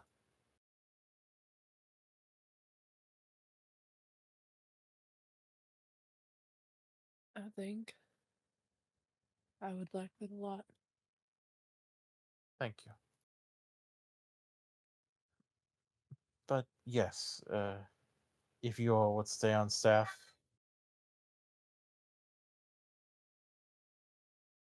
you all would be free to come and go. Some of your duties might take you outside of it, true, to perhaps spread the word, find more visitors that would like to come in, or to perform unique rites for those who need it.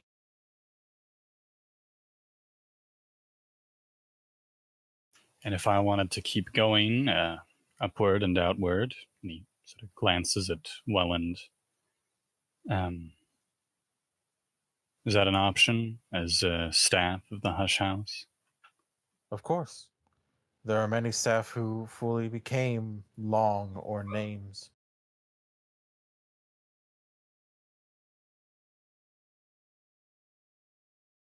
You could easily find your own way to ascend here.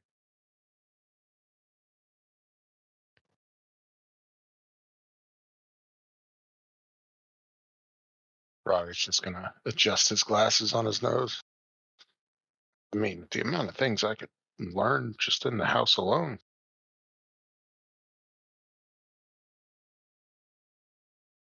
Maybe Yes. not forever, but I could definitely stay a while.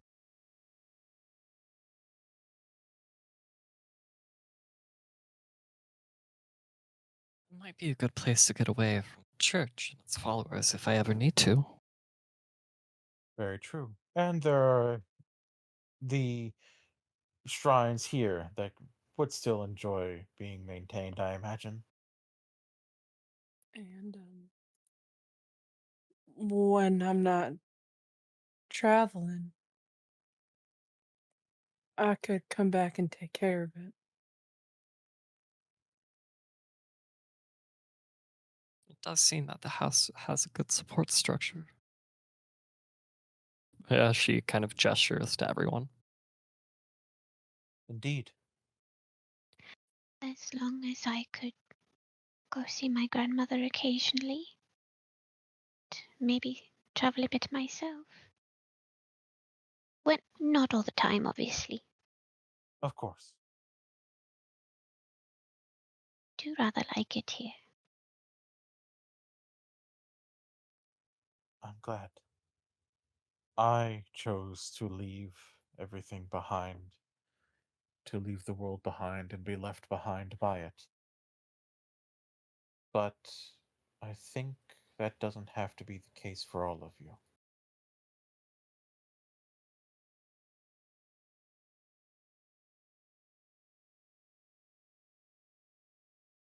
I sure hope not. No.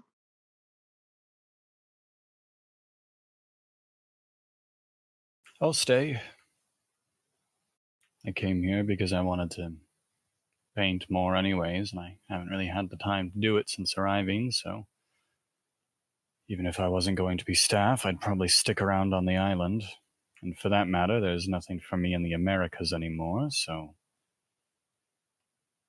I guess it has to be here.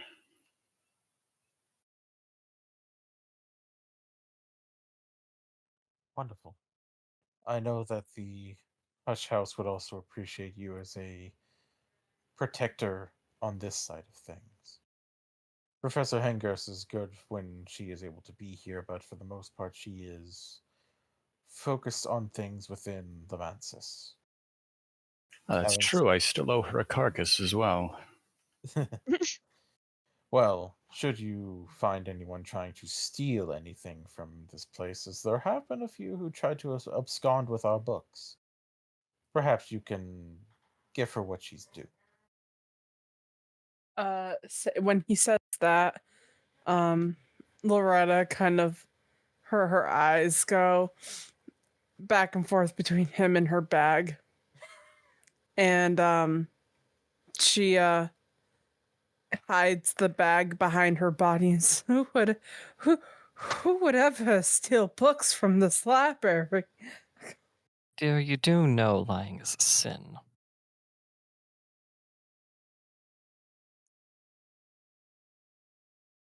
So is working on Sunday, sister. But What here we day are. is it? The librarian just checks the calendar. Christopher just looks at it. It's like, oh, it is Sunday. Oh, goodness.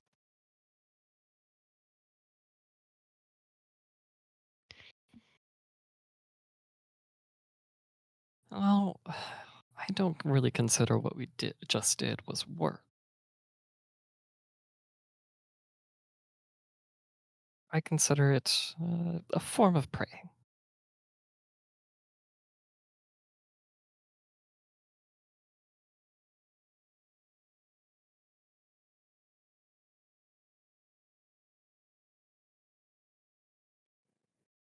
Well, I'm definitely set to stay. Fantastic. Mr. Kane, one thing I will mention to you, there has been a few doors that I have not been able to quite unlock yet. There are missing keys and rooms that need to be cleared out a little bit. Perhaps that could be something you endeavor to do. I think there's actually a bit of a subterranean vault that is just itching to be opened. Well, you didn't have to make the deal sweeter, but now that you've said that, and if people still want the freedom to come and go, I can take on the,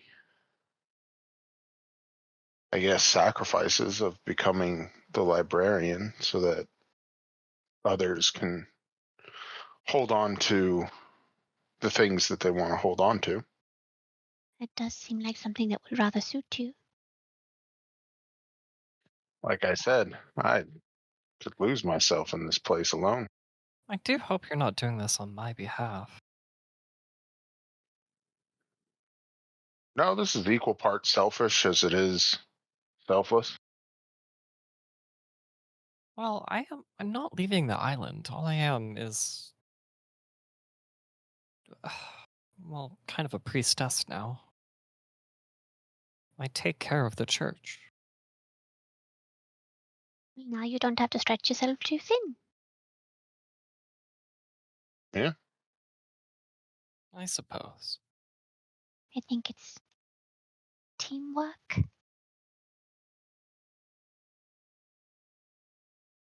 That does sound like it is what the Hush House wants, is teamwork. And look how far we got as a team. Who would have thought?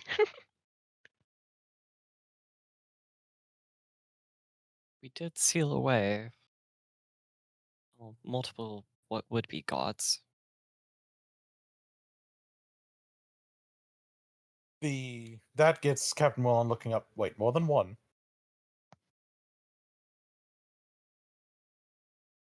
We did meet someone who had a bit how would you say it, dear? She's gonna look at Loretta.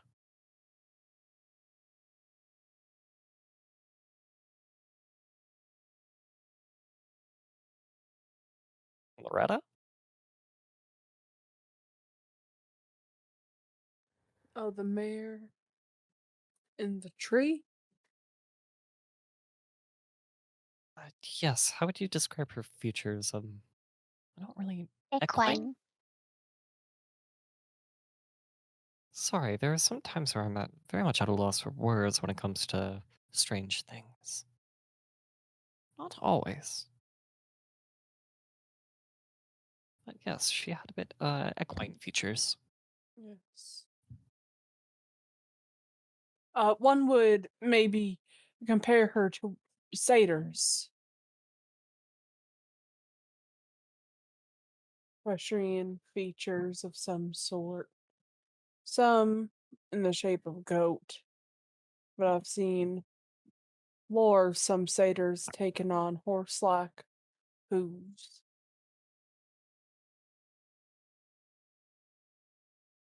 Yes. It'll be interesting to see what the future plays in terms of her out. She is watching over us.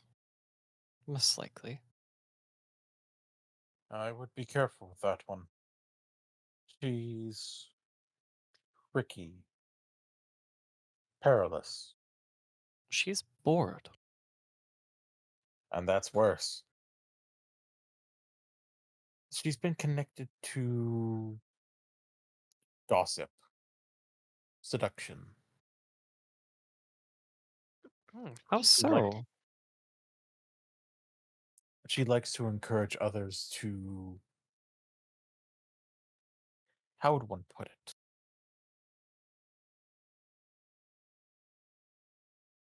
Just throw shit at a wall and see what happens. I was going to say rock the boat. That too would work. The key. Oh, sorry. She gets bored easily, and then bad things happen. Oh, The key that She is- Rowena. Go ahead. Sorry.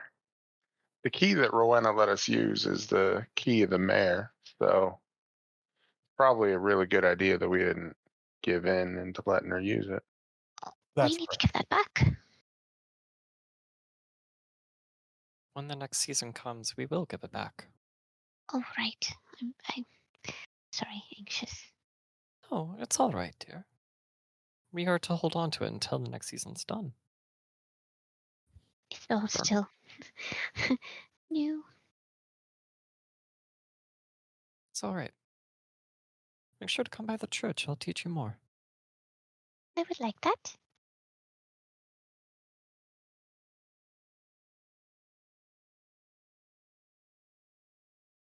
Perhaps you could teach the sister to dance, Mrs. McLeod. I could.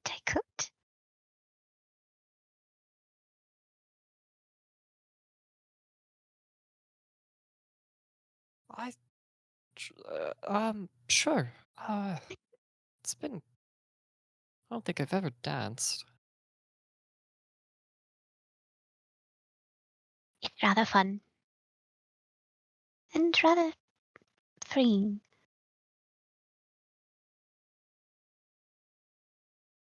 There are certain things in my vows. I guess at the time, I believed I couldn't, but now it would seem that I could. Dance is also a form of worship in some places. Oh, yes, most definitely. She'll just take her by the hand, give it a squeeze, and give her a big old smile. I'll teach you to dance, and you teach me more about all of About this. about the unconquered sun and all the hours.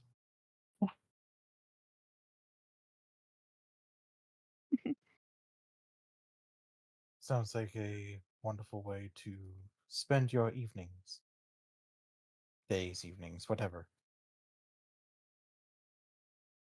I imagine that they are exclusive to each other. Mm. Fair enough.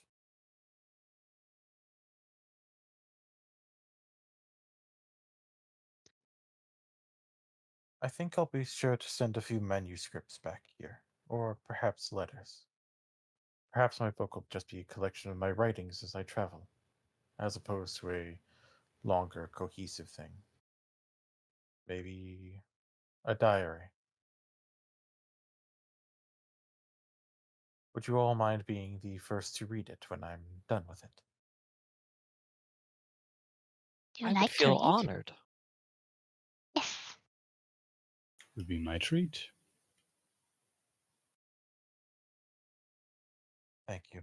It won't. I don't think it'll be cohesive enough to truly have a place here and the bookshelves of the Hush House, but I Nothing has a place on the shelves of the Hush House. They're all nonsense.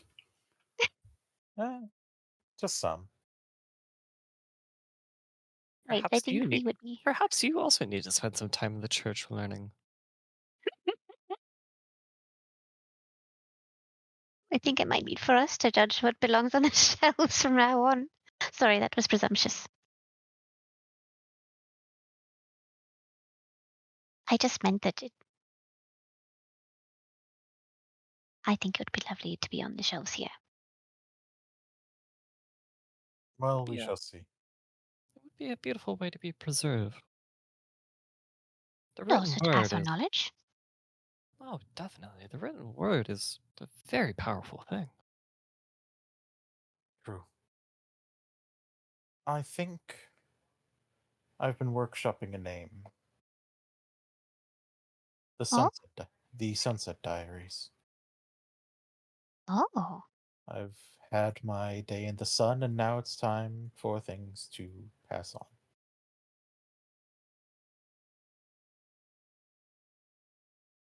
Do your best to make sure it is a beautiful sunset. I Does don't have a think nice that ring there to should. it. I don't think there should ever be a sunset that isn't beautiful. But with good company and good sights, I think that will be easy to achieve.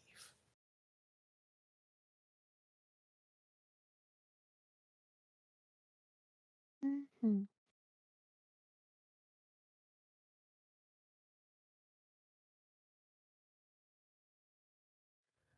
Well, with all this talk of travel and moving along, and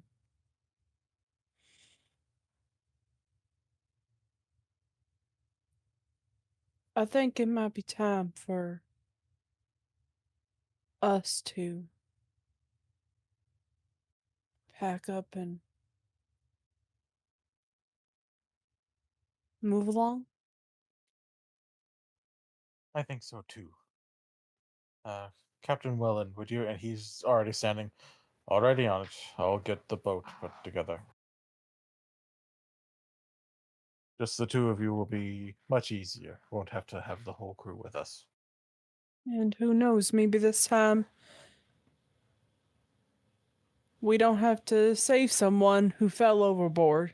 And she looked at Helena and Oh, cracks another grin. blush.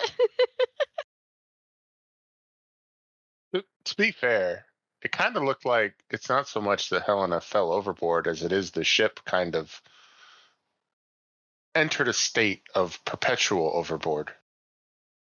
Oh, yes. I was actually not on deck when it happened. But but yes, hopefully your travels this time will be less eventful. Or maybe even more. Oh dear goodness gracious. Trouble likes to follow me around. Like it's a long lost child and I'm its mom, so. Loretta, my dear, you are trouble. Me? Never.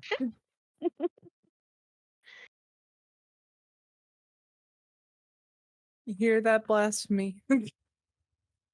I will not stand for it. I would not call anything blasphemy in front of a sister. I will not stand for this. And then she takes a seat. Beat me to it.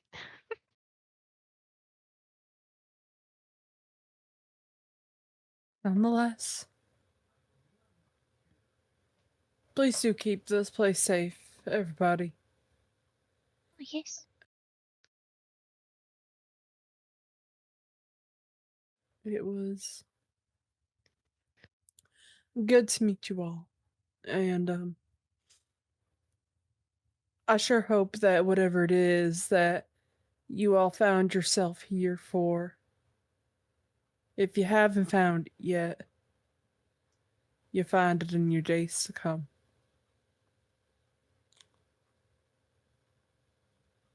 So, I must go, say my goodbyes for now.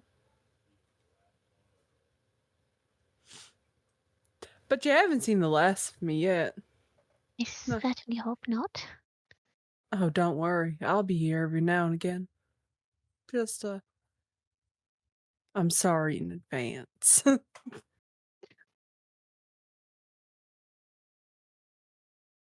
That's all right. I'm going to need to practice becoming vaguely threatening. I can help with that. Okay. Would you like some tea? It isn't poisoned this time. That's a good start. It's a very good start. Christopher just looks to Loretta. Was I really that threatening or off-putting? Just vaguely. Nah. I found you rather pleasant myself, but what do I know? I suppose that might just be what this place does to you when it gives you the ability to omni-locate within it. And it was less that you were the threat, more of the things you knew about See, that makes sense. were threatening. Yeah. And now there are things that the lot of you will have the ability to know about. The books and all their cataloged ways, translated. Some of them still need a bit of work, but they are all open to you. Learn what you will, or don't. But just be there for one another. It's lonely with only one person here, so I think it would be good for all of you to make sure that you stick together, much like as you are.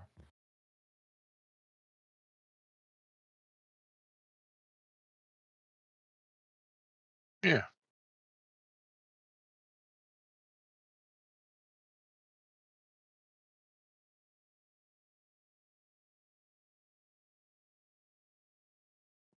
Well, I think that I have been sappy for long enough, and he will get up and begin to gather up the plates and platters.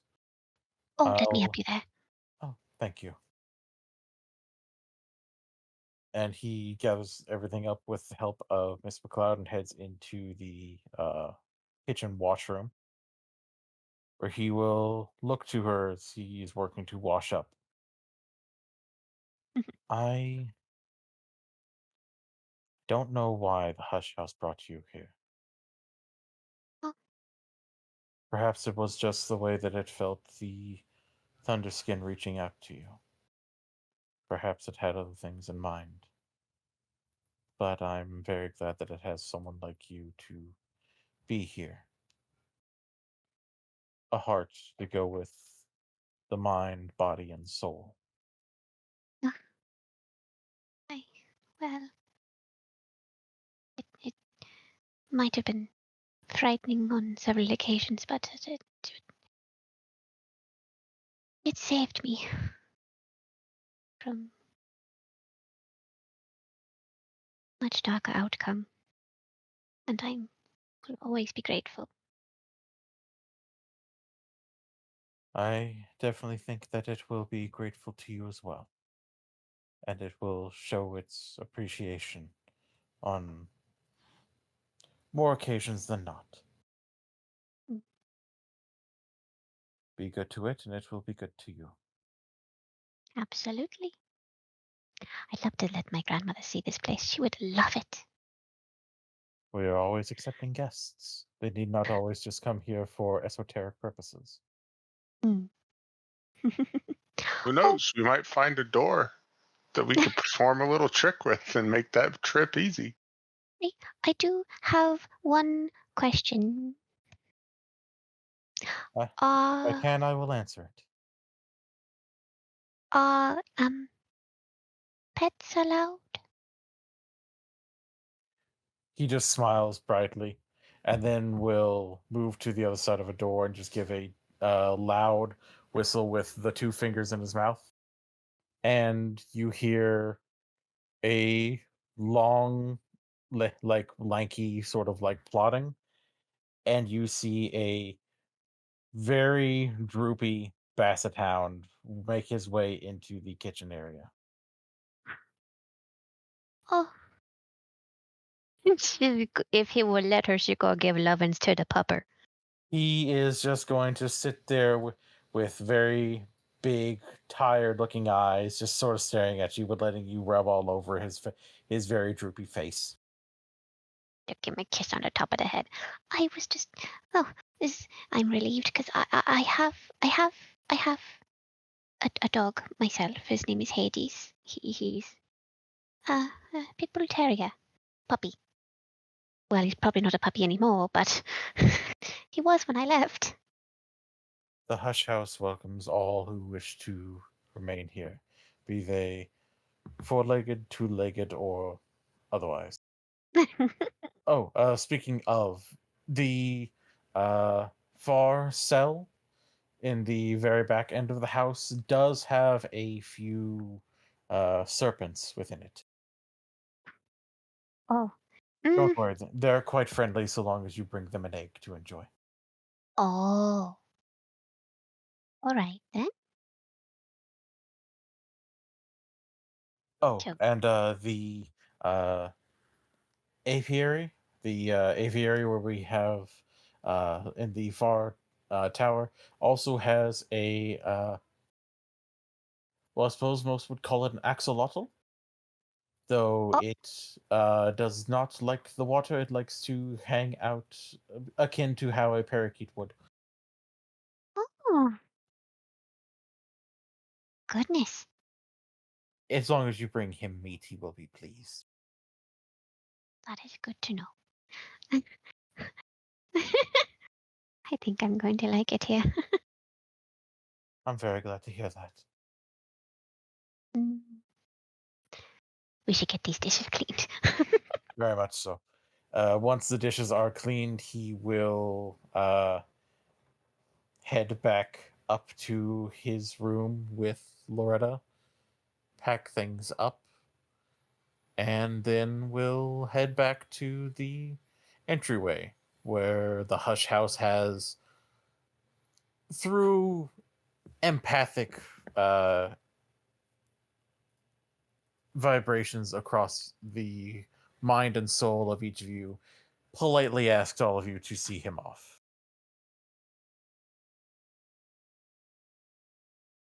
Huh?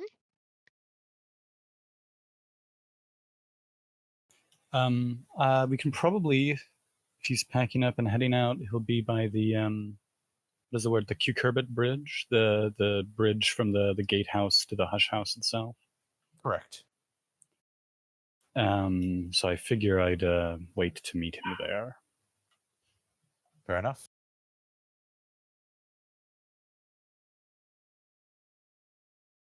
He looks to everyone who is there and just is all smiles. More genuine, kind, soft smiles than the sort of practiced, like, polite one that he had for the longest time. It's truly been wonderful to get to know and meet all of you.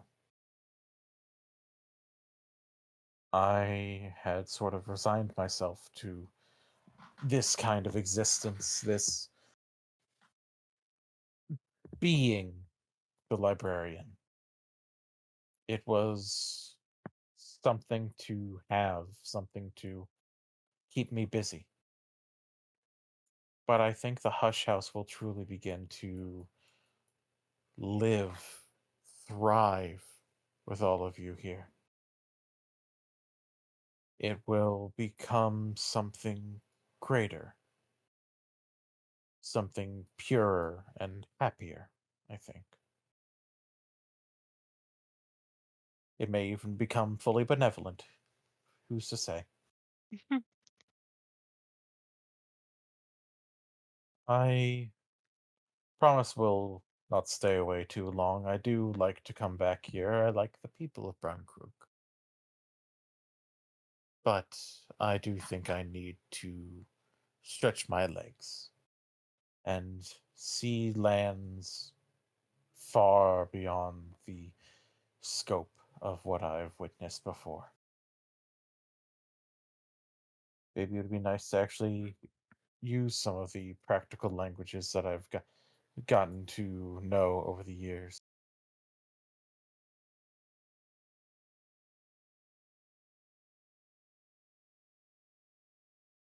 Sister Rosalie, Yes.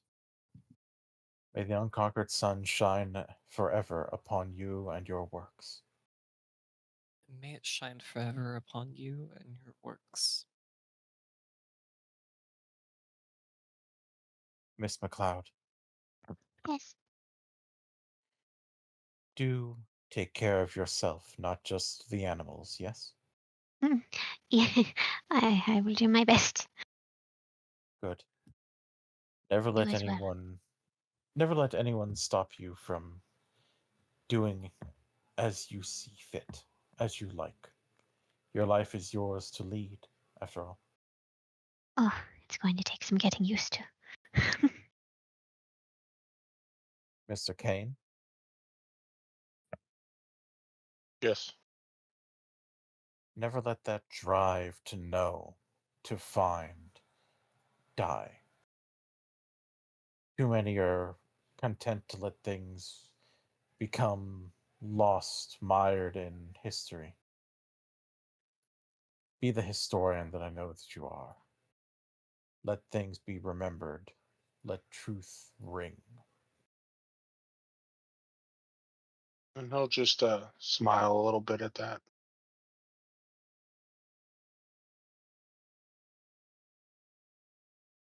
And he will move over to Mr. Perler. Mr. Perler, Mr. Elopoli.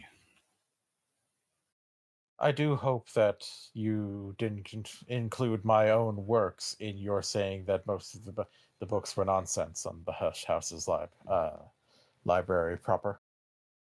You know, the other nuts who like reading this sort of topic, they call you the only readable occultist, so I think you have something to be proud of. And on that note, and he produces, stinky like his socks, from his socks, his switchblade, closed. This is not like me drawing a blade on Lapoli. This is me um, pulling the closed knife out, and he hands it to Elopoli and says, "Take this with you on your travels.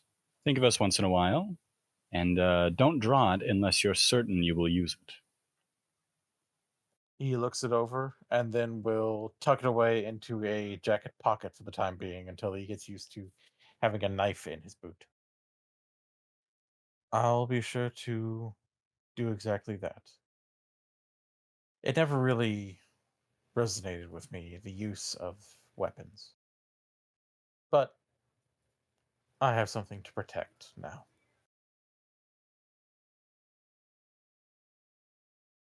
I think it's going to get a nod from Mr. Perler, and he'll let him on his way. Take care of yourself. And he will then move back with his luggage to Loretta. Miss Payne. Are you ready to go? I am. It's going to be odd seeing Brunkrug fade away.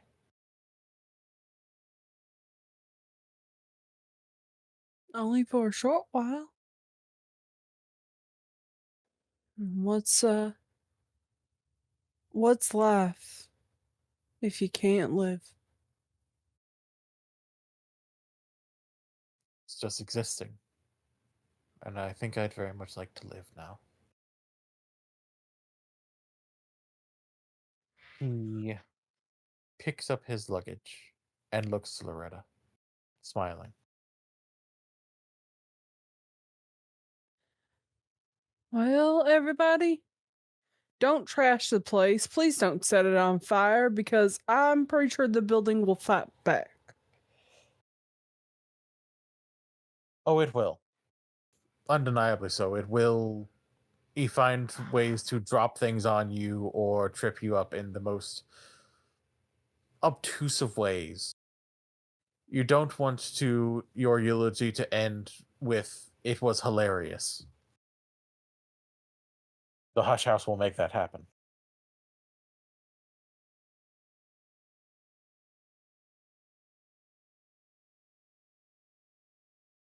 And save a couple books for me for when I get back.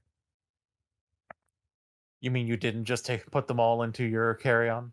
You know, you don't need to be so sassy with me right now. You're going to be spending a lot of alone time with me. And I have a lot of patience. I fear the switchblade will come in handy. Possibly.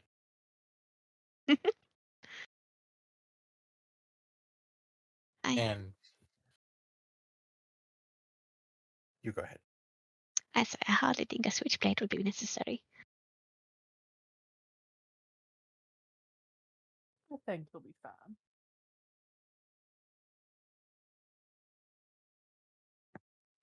Oh, God above, I hope so.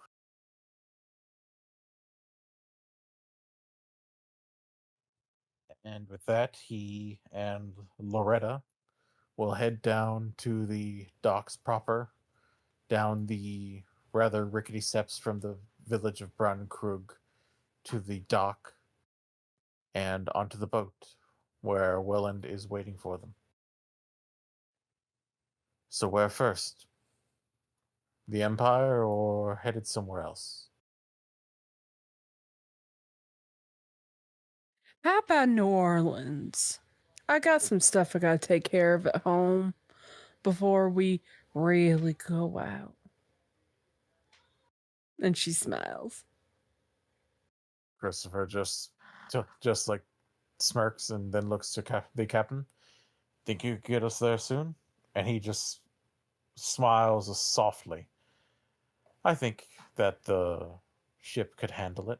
And he just pushes the lever forward to get speed built up, and then beyond it to a bunch of esoteric symbols that show the boat just beginning to cut its way through the waters. The rest of you are left at the end of the bridge with the Hush House yawning over you, opening its doors like open arms, welcoming you back in, welcoming you from what was a place that you just came to out of curiosity, out of intense boredom, or out of necessity. And now you can go in out of a want to be home.